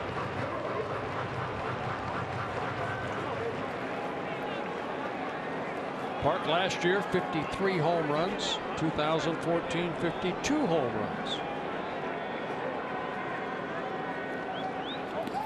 Landed 4 feet in front of the plate. Navarro couldn't find it for a while. That was a good block by Navarro. Ball landed about the same spot Trevor Mays did in front of John Ryan Murphy yesterday. That is a good block when the ball lands that far in front of home plate. He doesn't pick it up. Finally he does, and Mauer at second has to stay there. Just think what that means there. That means that the runners don't advance and the tying run isn't in scoring position. So we'll see whether that isn't a very big block indeed. 1-2 to Byung Ho Park. Got to be quick. Open up. That one kicks away, and Mauer will advance, and Plouffe does not advance. So another breaking ball in the dirt, and this time Navarro can't block it. Now, wild pitch, charge to Quintana.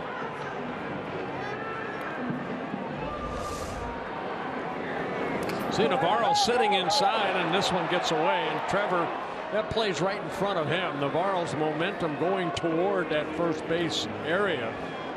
So he'll skip off of the plate. Yeah. Catchers will tell you that's the toughest one to block. It doesn't really bounce, it skips. 2-2 to Park. Fly ball center field. Jackson coming in. Mauer setting up for a tag. He will just bluff. 2 away. Yeah, that ball just not hit deep enough to allow Mauer to try to score. And Jackson, the veteran out there, he did a good job of getting behind that ball to throw toward home plate. And throw it on one hop to the cutoff man, meaning Plouffe can advance. Park just didn't hit it deep enough for Mauer to attempt to score. And now here is Rosario. White Sox got their second and third runs with a 2-out hit. Now here we are in the sixth, and the Twins are looking for one from Rosario. Tried to get out of the way, but he fouled at 1 strike. Well, Park's fly ball right here. You can see Jackson set himself up to where he catches it, and you see his momentum going right toward home plate. And Abreu, who is the cutoff man, step and throw.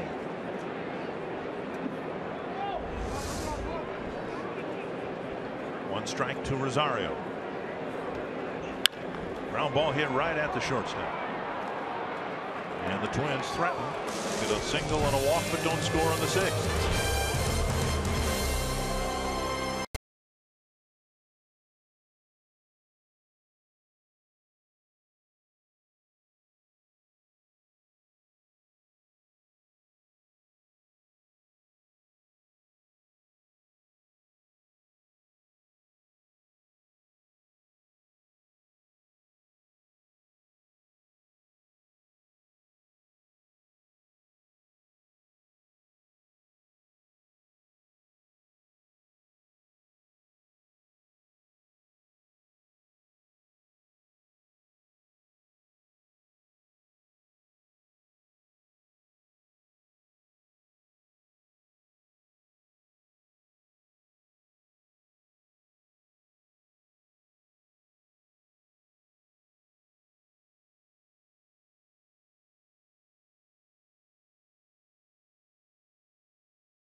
Story of the game with the White Sox in front. Yeah, in the first inning, or excuse me, second inning, Lowry ended up getting an RBI single, scored Frazier, who was wild pitched to second base. Then in the fourth inning, Jackson, 2 unearned runs against Kyle Gibson with that base hit up the middle. Twins come back. Rosario with an RBI on an infield out that ended up scoring Sano. That's it as far as the offense. Not a lot of hits. 6 for the White Sox, 4 for the Twins. But again, the big 2-out hit by Austin Jackson, who then in center field a few moments ago tracked a fly ball, a short fly ball, fundamentally did things you're supposed to do and set himself up. And the setup itself might have been enough for Gene Glynn to tell Joe Mauer not to go. Todd Frazier, the batter. 1 strike from Ryan Presley. Breaking ball, 1-1. Frazier scored the first run in the second inning. And again, the White Sox executed. There's a wild pitch by Gibson that allowed Frazier to go to second. Then a ground ball to the right side advanced him to third. Twins had to bring the infield in. Laurie rolled one up the middle for a base hit. Twins have trailed ever since. 2-1, Frazier.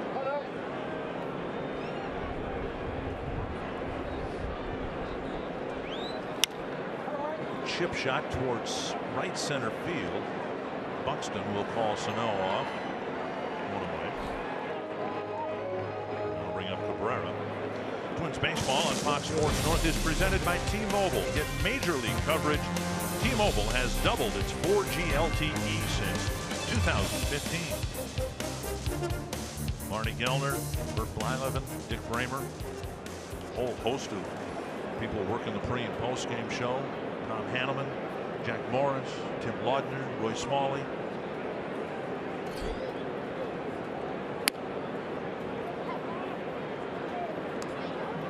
Strike on the outside corner to Melky Cabrera.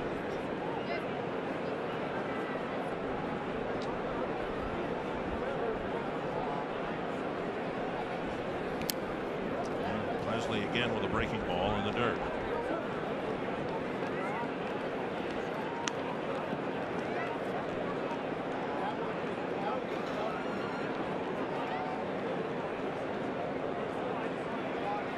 You know, I've pitched in weather like this, especially at the old Met, and it's hard sometimes to get a good grip on the baseball because it's slick. Base hit, slash to left. And Presley, you know, with that good curveball, he's missed how many times down, and that breaking ball right there left up, and Cabrera picks up his second hit. Fox Sports North is proud to partner with Girls on the Run Twin Cities to empower girls to be healthy and confident. Join us for the Girls on the Run Spring 5K presented by Alaris Mortgage, Saturday, June 4th at Normandale Community College in Bloomington. To register, visit foxsportsnorth.com, click on upcoming events. We have a day game that day against Tampa Bay. Otherwise, you and I both would run, wouldn't we? Yeah. Good. It's a day game. Of course, I don't know when the run is. Maybe we might be out of luck if it's a like 6 o'clock, 7 o'clock run. Then our game would be done, and then we'd have to run. Let's not put our foot in our mouth, then, huh? Sorry, I brought it up. Here's Laurie. Laurie's been on base all 3 times, a couple hits, and then hit by a pitch of Gibson in the 5th inning. With that right hand, the wrist area. They say in Chicago, this guy plays hard. He plays the game hard. He comes to the ballpark, a lot of enthusiasm. They said that of him in Toronto. They said that of him in Oakland. Yep.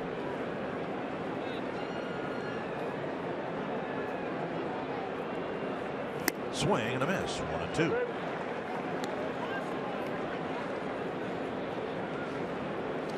Day off tomorrow. Night game Wednesday. Day game Thursday. We're not televising Thursday.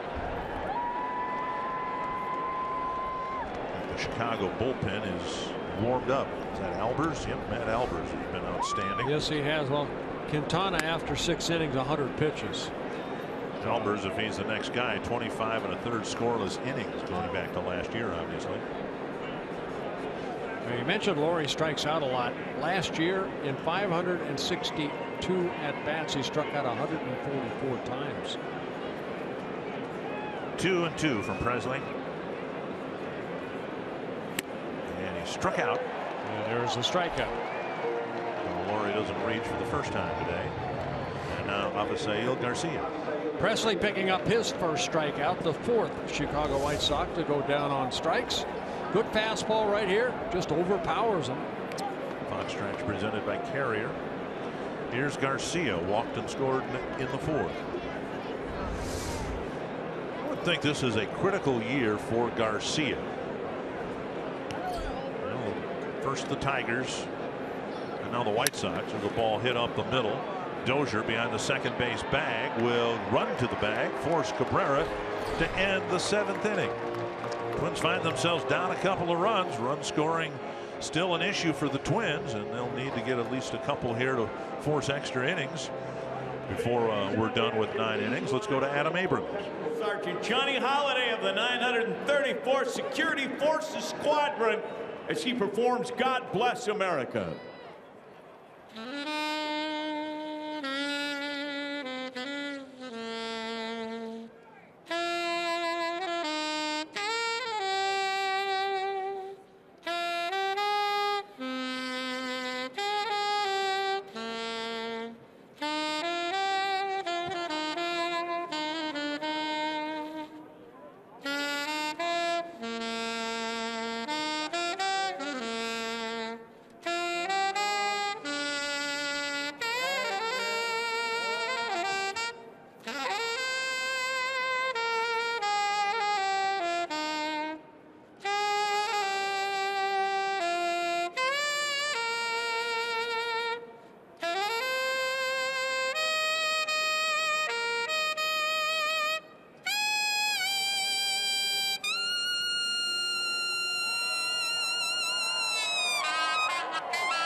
the 7th inning.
A lot of fun to play in. You know, the fans are great. It's awesome. You know, we get the fans out there, you know, supporting, having a good time. I love the stadium, how the fans are right on top of the field. You're really close to the action. One of the best fields in Major League Baseball to me, and I just love being there and playing in front of our fans. They're amazing fans, awesome to play in front of, and very blessed to be able to play in the Twin Cities. Very well said by all those gentlemen, but you'd expect that, wouldn't you, that the Twins players would compliment the fans in the ballpark? I guess would. You know, it's a fans game, Dick, and you know, when you play out there, I mean, you imagine playing a game like this without any fans? Yeah. You can't. I guess what sets this ballpark, I think, from just about every other ballpark in the American League, you look at Albers, and again, he's been really, really good going back to last year. That one poked over the head of the third baseman, and that's down for a hit. Escobar will round first, and he'll slam on the brakes. And in the case of his bloop hit here, and I think also in the case of Mauer at third base, probably a good thing. Might have been thrown out. Well, it's the second time. Remember, Dozier led off the ball game with a ball hit over this way, and Cabrera did a good job getting over there and keeping Dozier to a single. And right here, Cabrera and his speed. This looks like it's a double the whole way, but Cabrera hustles over there and gets that ball back in. And Escobar, what you want, get that big turn, and then take a look, and then scoot back to first. Fourth time this afternoon that the Twins have had a leadoff man on. Here's Kurt Suzuki. We mentioned Matt Albers. He has been outstanding, dating back to last year. 26 1/3 innings of shutout baseball. There's a bunt in the air, and Escobar will be doubled off.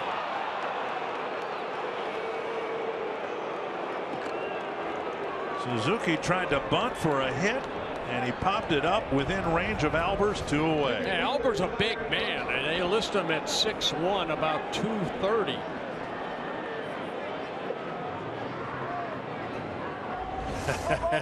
Kind of laughing right there, but Suzuki does square around. You see, kind of jabbed at it, and that created that little pop-up. Albers catches it. Escobar in no man's land. You saw him at the top of your screen.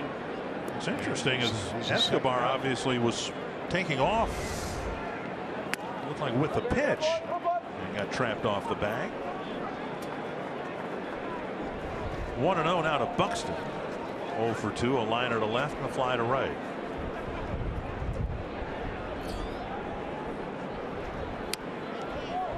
And a strike, 1-1. Albers with a good fastball, slider, curveball, changeup. Been around the block. He first came up with the Astros in 2006. He's had some injuries that have set him back a little bit. Boy, is he on a hot streak now. Well, that's maybe why the bunt was on in the first place. I mean, he is a big, big man, and big men like that typically don't move around too well on the mound, but Suzuki's bunt up in the air. He was able to make the catch, and somebody got his attention, so he'd throw to first. 2-1. Buxton, base hit to left. And the Twins have a couple of hits, and now Buxton aboard. He's put the ball in play all 3 times today, and now Dozier. I said it in his last at bat in the 5th inning. You want to see Buxton hit the ball on the ground because good things happen. Utilize that speed out of the batter's box, and he did. He slapped that ball past Frazier, who was in on the grass a little bit. They always take away the bunt, and the ball left up. And now the speedy Buxton at first base. Dozier hoping that he'll get a pitch like the one Buxton just got. Belt high over the middle of the plate. Dozier's hit the ball hard twice.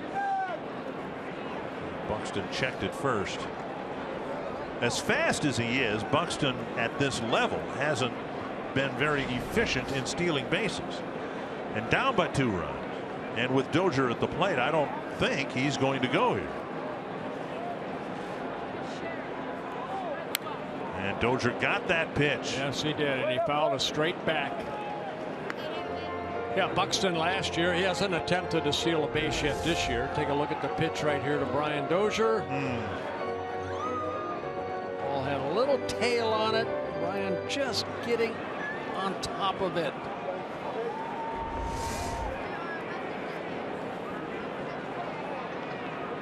One strike to Dozier. Go inside.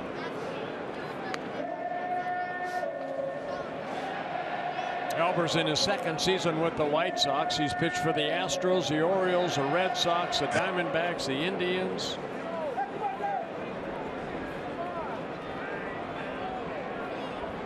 Kind of a slinger.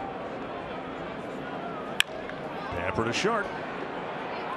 And the Twins get a couple of hits. Buxton made it a close play at second, but they come up empty-handed in the 7th.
Wednesday brings a 2-sport, 2-channel night. Wednesday night at 6:30 on Fox Sports North, it's the Twins and the White Sox. Also at 6:30 on Fox Sports North Plus, the Timberwolves season finale against New Orleans. And now back to baseball. All right. Twins down 3-1 as we head to the 8th inning. And Deoner Navarro 0 for 3. Facing Ryan Presley. Yeah, Ryan's still out there. Line foul over the screen, the protective screen, and into the 2nd section of fans. Again, the Twins adding the additional screening, extending to the end of the Twins dugout, and as a concession to the fans. Again, the Target field netting that has been here was under compliance of the new guidelines set by Major League Baseball, but the Twins did this on their own. But they wanted a shorter extra screening so players could still flip balls to the fans and all that, and it protects essentially the first 1, 2, 3, 4, 5, 6, 7, 8, 9 rows of seats behind the dugout. It's a strikeout, and the carom Suzuki finds in front of the Twins dugout and completes the strikeout. Yeah, Presley picking up his second strikeout. This copyrighted telecast presented by the authority of the Minnesota Twins and may not be reproduced or retransmitted in any form, and the accounts and descriptions of this game may not be disseminated without the express written consent of the Minnesota Twins LLC. Second time that Navarro has struck out on that curveball down and in, so I think next couple of ball games, if he's behind the plate and hitting, he's going to be seeing that curveball down and in. Gibson got him in the second, and then Presley got him there. This is the 8th man Presley has been asked to get. Over the inside corner, 1-1.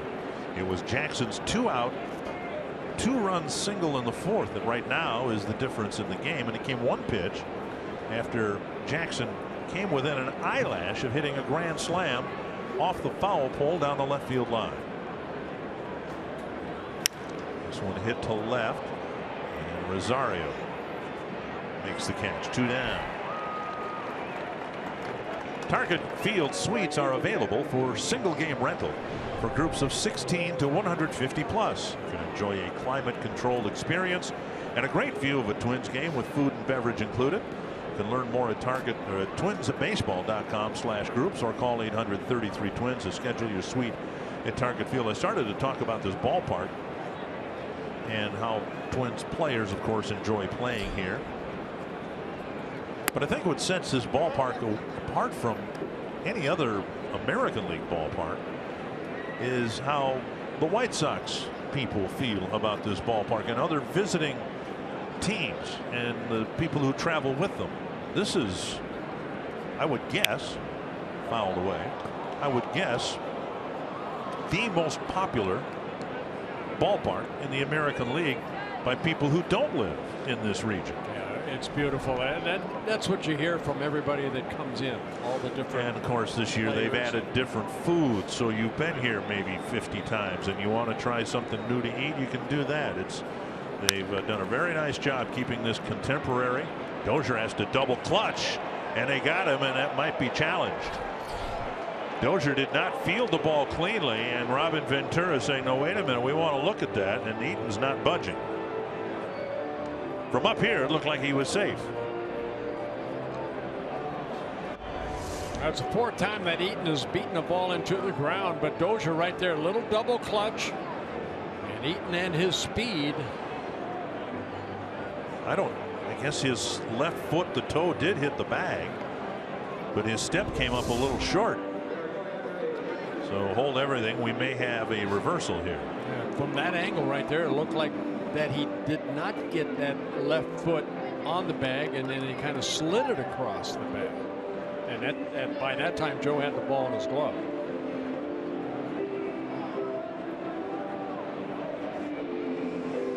And appropriately, the music played here at Target Field. The Beatles, Let It Be. They're showing it back here on the big screen here at Target Field. Looked like he jammed that left toe into the bag. I thought the Twins had a reversal on a challenge at Baltimore, but it wasn't reversed.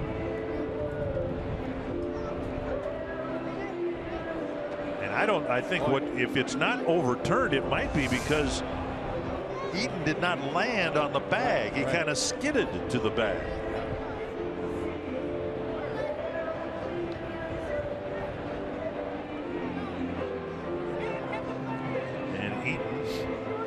Talking it over with Twins personnel.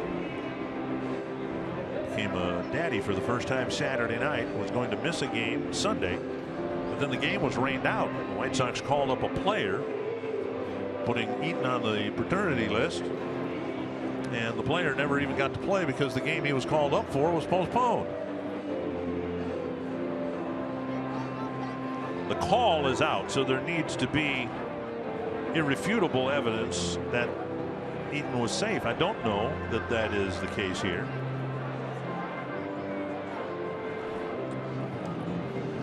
And the balance, or what's hanging in the balance here, a 1-2-3/8 for Presley, and the Twins get to hit, or Rollins will come up with a speedy runner at first and 2 down.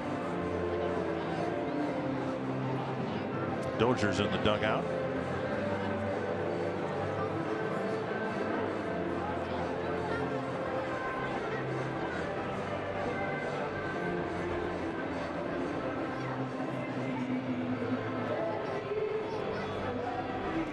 And just what you want to do on a 39-degree day. Stand out in the cold for a while. Eaton grinning from ear to ear because of what happened on Saturday. Headset, and they're going to call him safe. So the inning will continue, and the call is reversed. And Dozier and the other Twins have to retreat to their positions, and that will get Rollins a chance. Here's another look at the play at first. The stride is complete, and then his toe hit the bag. Not how you're supposed to do it. So allow for the little skidding time of the cleats, and it looked like he did get the toe to the bag before the catch was made, and they give Eaton a base hit, even though Dozier double clutched his throw. And for Eaton, that's his first hit of the ball game. Here's Rollins, a single and a walk and a couple of outfield flies.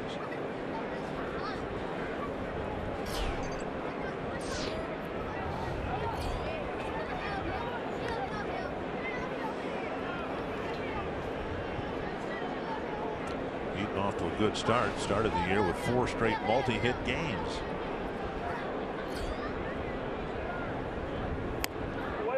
Outside, ball 1.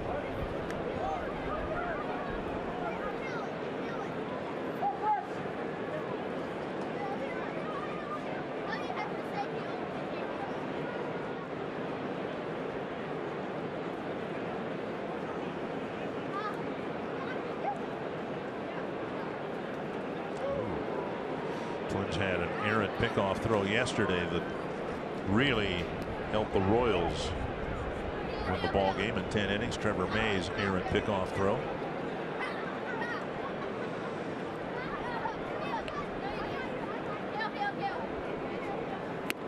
Now 2-0. Presley's given up 2 hits and a walk to the 9 batters he's faced. A couple of strikeouts. Hey, you look at Eaton's numbers as far as stealing bases in the minor leagues, a lot of them over 100, but at the major league level 40. He's been caught 23 times. There's an off-speed pitch bending over for a strike.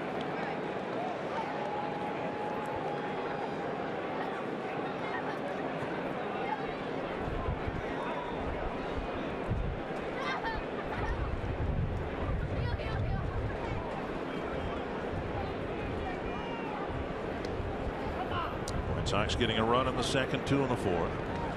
Twins getting their run in the fourth. And a threat in the 6th. And left Mauer at third base and Plouffe at first. Trevor May warming up, hoping to get back on the mound as quickly as possible after what happened in the 10th inning yesterday. 2-1 to Jimmy Rollins. Oh, knock it down. And Presley knocks it down, recovers, and ends the inning. So the overturned call does no damage, and we head to the bottom of the inning.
opener, which officially is a sellout. They just announced 40,800.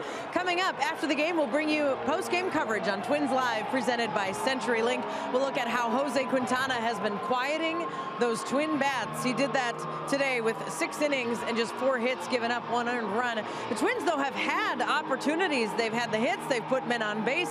They just have not been able to capitalize. The guys will help break that down. Plus, we'll hear from Paul Molitor, all coming up after the game today. Dick and Bert. All right, thank you, Marty. Zach Duke in to pitch to Joe Mauer to start the 8th inning. Yeah, Zach Duke making his 5th relief appearance. Got that sidearm 3/4 type delivery. Not an overpowering fastball. Hard breaking ball and a changeup. He's brought in very likely to just face Mauer. And he delivers outside, ball 1.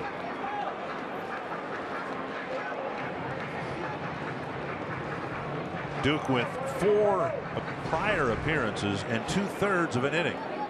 He's given up 3 hits and a walk. So he's not done a very good job lefty on lefty. And he falls behind Mauer 2-0. That's Duke in his 2nd year with the White Sox. He's pitched for the Pirates, Diamondbacks, Nationals, Reds, Brewers. First came up with the Pirates in 2005. Funky delivery. On the ground to Rollins. And a 2-0 pitch. He gets Mauer to bounce out. And here comes Robin Ventura. Now take a look at his delivery. We saw Darren O'Day a little bit, you know, in Baltimore. Doesn't go down quite as far as O'Day, but just a different angle for a left-handed hitter. Duke gets the job done, retiring Mauer, and the Twins are running out of outs here. Closer David Robertson for the White Sox is very good, and he would get the 9th inning, and the White Sox are going to try to patch together the 8th.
welcomes worship.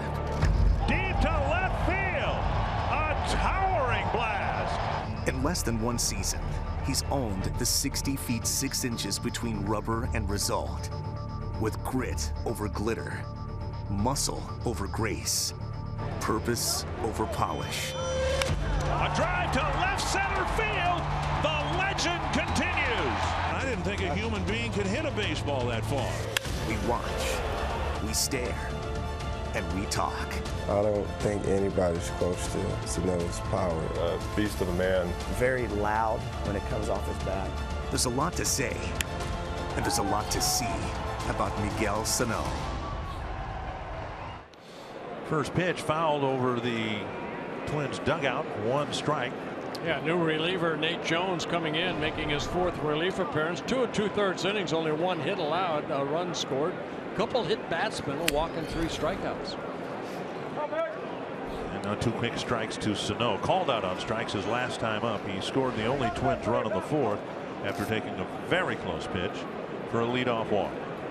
Lined out to center in the first inning. 0-2 to Miguel Sano. Jones had a tough 2014, had lower back surgery in May of 2014. Then he went through the Tommy John surgery in July of 2014. It's a guy that takes the ball out of his glove and almost straight up. The opposite of hiding the ball. Right. Hitters will talk about a pitcher concealing the baseball well. He pulls it out of his glove and holds it there for a while for everybody to see.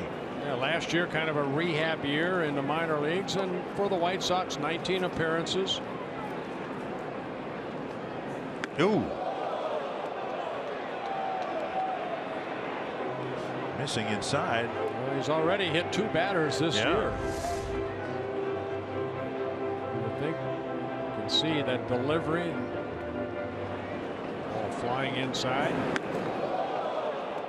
3-2 to Sano. Twins need a bloop and a blast, a base runner, and then for somebody to hit the first multi-run home run. And Sano strikes out instead. 2 away. Second time Sano has struck out. Jones picks up a strikeout, his 4th of the year. And 3 innings pitched. Just here it is, hit it. 22 at bats, 13 strikeouts for Sano. 2 down, and here's Trevor Plouffe.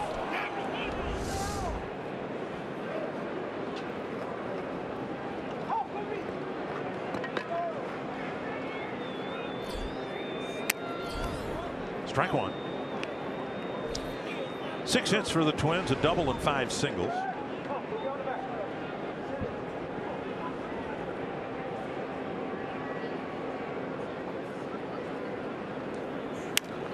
And fouled back, 2 strikes.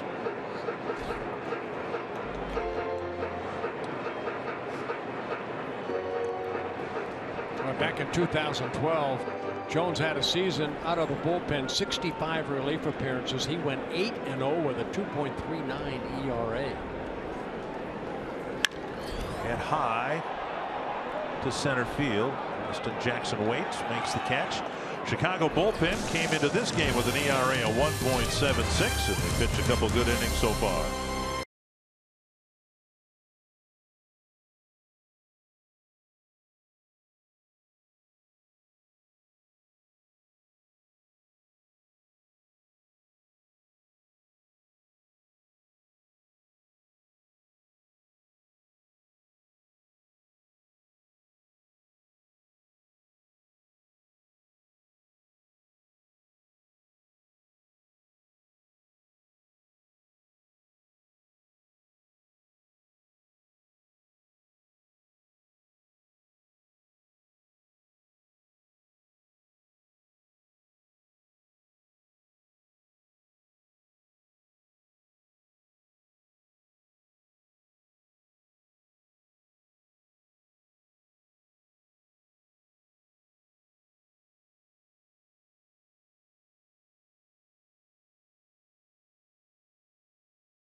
So far, more of the same. Twins bats having a tough time getting going. Just 6 hits, 1 run. They're down by a couple of runs as we go to the 9th inning.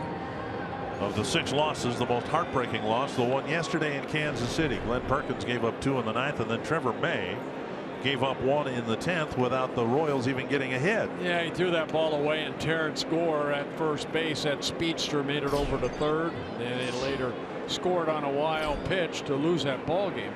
Trevor May making his 4th relief appearance. Picked up the loss in yesterday's 4-3 loss. He dug him his own hole, if you will, with a 4-pitch walk. And then the Royals used their speed off the bench.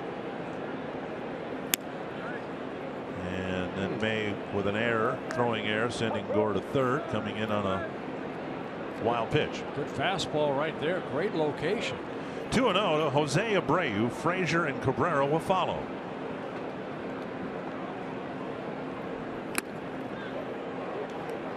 And a swing and a foul, 2-1.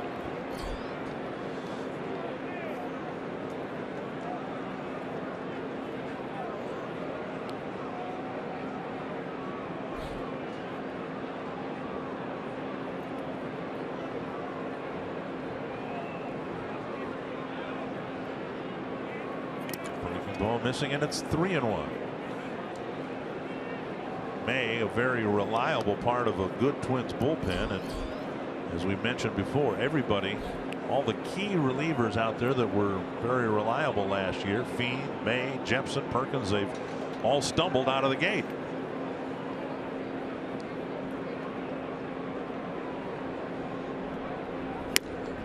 And a 5-pitch walk. And May is well aware that he can be his own worst enemy with the leadoff walks all the time. What's next? Brought to you by Century Link, and a day off tomorrow, and then the Twins will face another lefty, guy with a wicked slider, Carlos Rodon.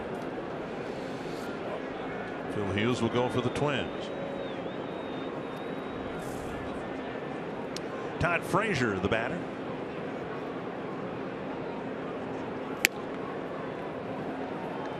Strike one.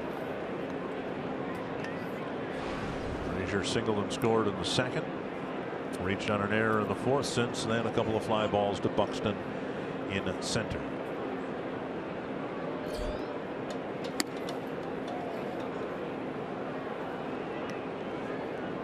One and one.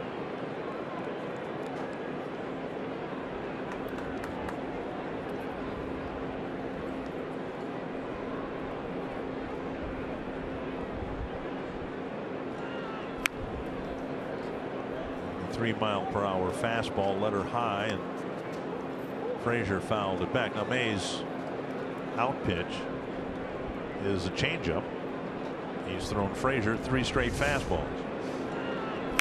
Go. Second time we've seen a ball come straight back into your living room.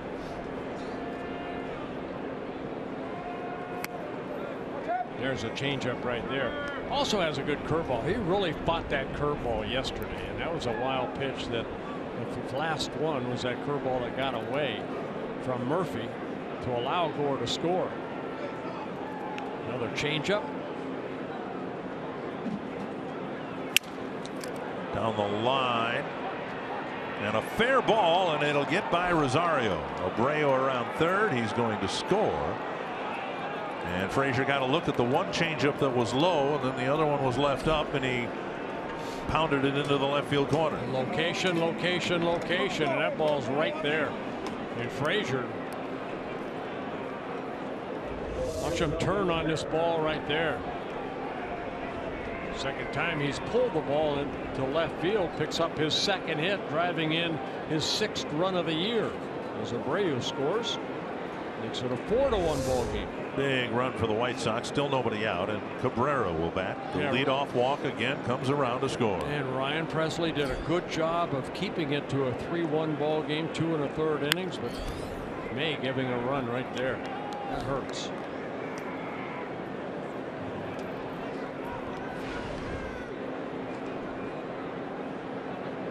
May last year was, again, very good, but one of the things that made him good was his very good control. Chopped up the line foul. In 16 starts and then 32 relief appearances, and it was out of the bullpen that he was a big boost to this Twins team. 114 2/3 innings and only 26 walks. And he walked the leadoff man yesterday. He walked the leadoff man today. And both times they've come around to score. Up and in, 1-2.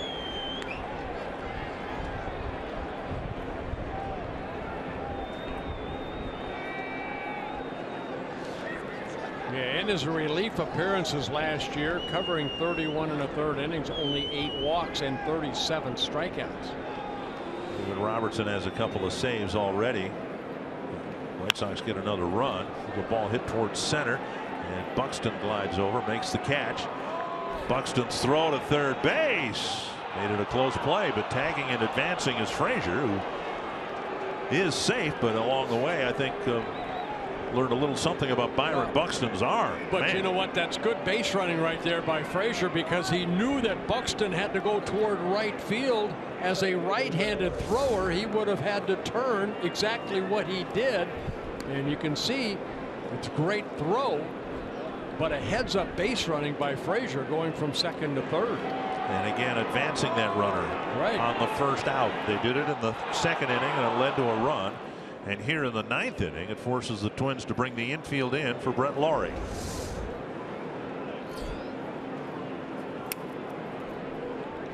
Ball 1.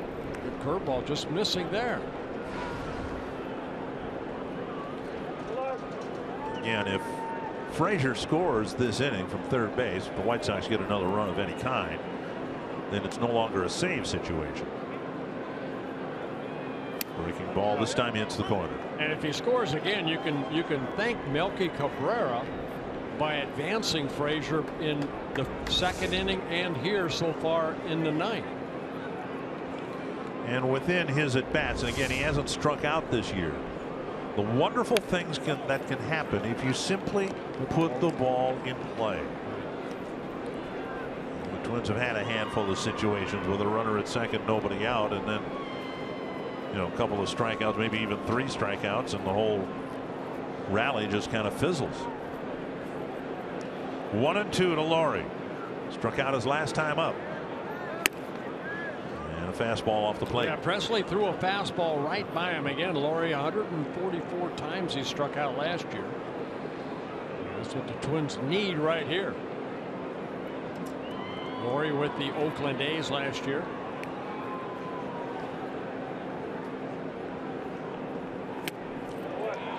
Reached back at 94 and struck him out. 2 down, and now the infield can get back to normal depth. But this is where May was in the 10th inning yesterday. He almost pitched his way out of the jam, and then the wild pitch. Yeah, good fastball. You watch Suzuki's glove right there. Boom. That'll break in that glove if it's not broken in already. Here's Garcia. The infield back.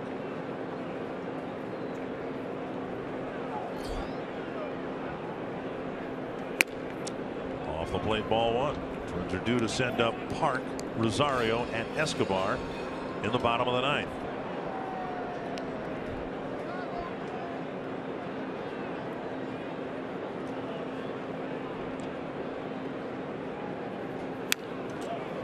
One and one.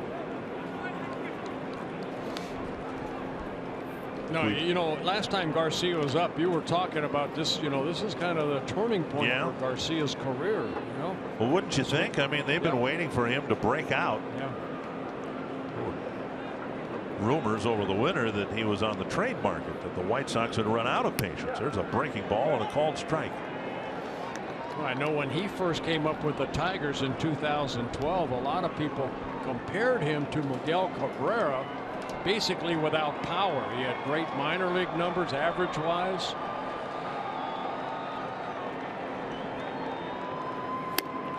And May does what he can after the leadoff walk and run RBI double. It's 4-1.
There's a difference between an ending and a finish.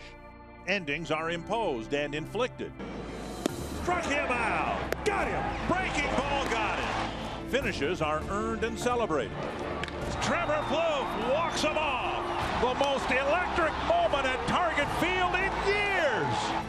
It's the last word, the closing act, the final step, the whole point. We don't remember the start. We never forget the finish. The ball hooked down the right field line into the corner. Suzuki will score, and Escobar gets the big double. Now the Twins down by 3, hoping to pull off some late inning dramatics here to pull out their first win of the year. Eduardo Nunez will hit for Byung-Ho Park. And on the mound, it'll be David Robertson, as you mentioned already, a couple saves for the White Sox in 2 innings. Last year in his first season with the White Sox, 34 saves out of that bullpen. Became the closer for the Yankees in 2014, had 39 saves. So with Nunez at the plate, a 4-hit game, and he was hit by a pitch in his right forearm area. Said he thought at the time that his arm was broken. He's asked to get aboard here to start the 9th inning. And then other bench options as we move forward. Ryan Murphy, who probably would not be used, but then Arcia and Kepler are on the bench, a couple of left-handed batters. 1 strike. Yeah, these 2 guys were teammates in New York, Nunez and Robertson. And Robertson always a setup man for Rivera. Of course, he has a little cutter. Up and in. There's a little cutter inside. Also a very good curveball to go with a fastball and a changeup.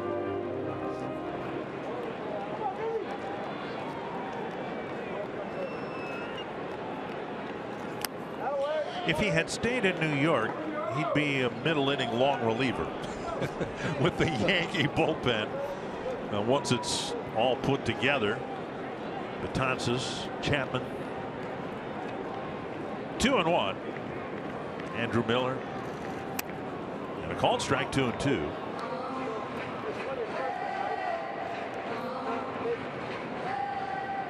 Five losses last year for Robertson. It's a high number for a closer. And now 3-2 with Rosario on deck. Twins need some help here. The way they've been swinging, they'll take a walk any means necessary to get some guys on base. Full count to Nunez. And a strikeout. First out of the 9th inning. And that's what Robertson is. He's a strikeout pitcher. Last year, 86 strikeouts in 63 innings pitched. And in his career coming into this year, 556 innings pitched, 610 strikeouts. 7th strikeout for the Twins here this afternoon.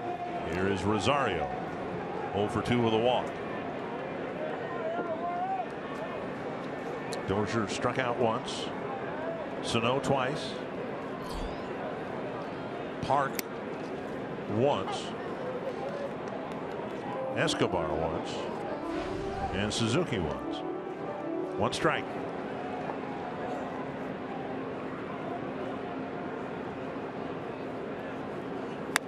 Two strikes.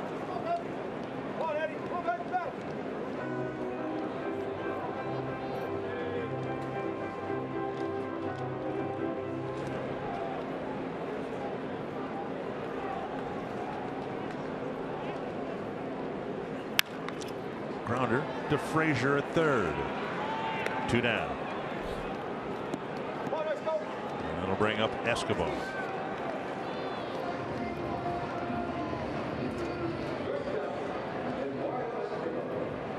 Well, the Twins started the series, or season rather, by playing a Baltimore Orioles team that had a terrible spring training. But the Orioles executed, the Twins did not. The Twins were swept.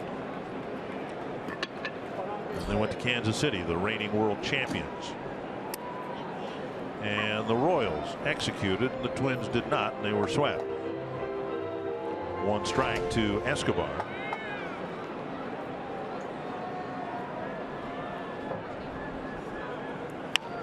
popped up near third. Frazier with plenty of room in foul ground.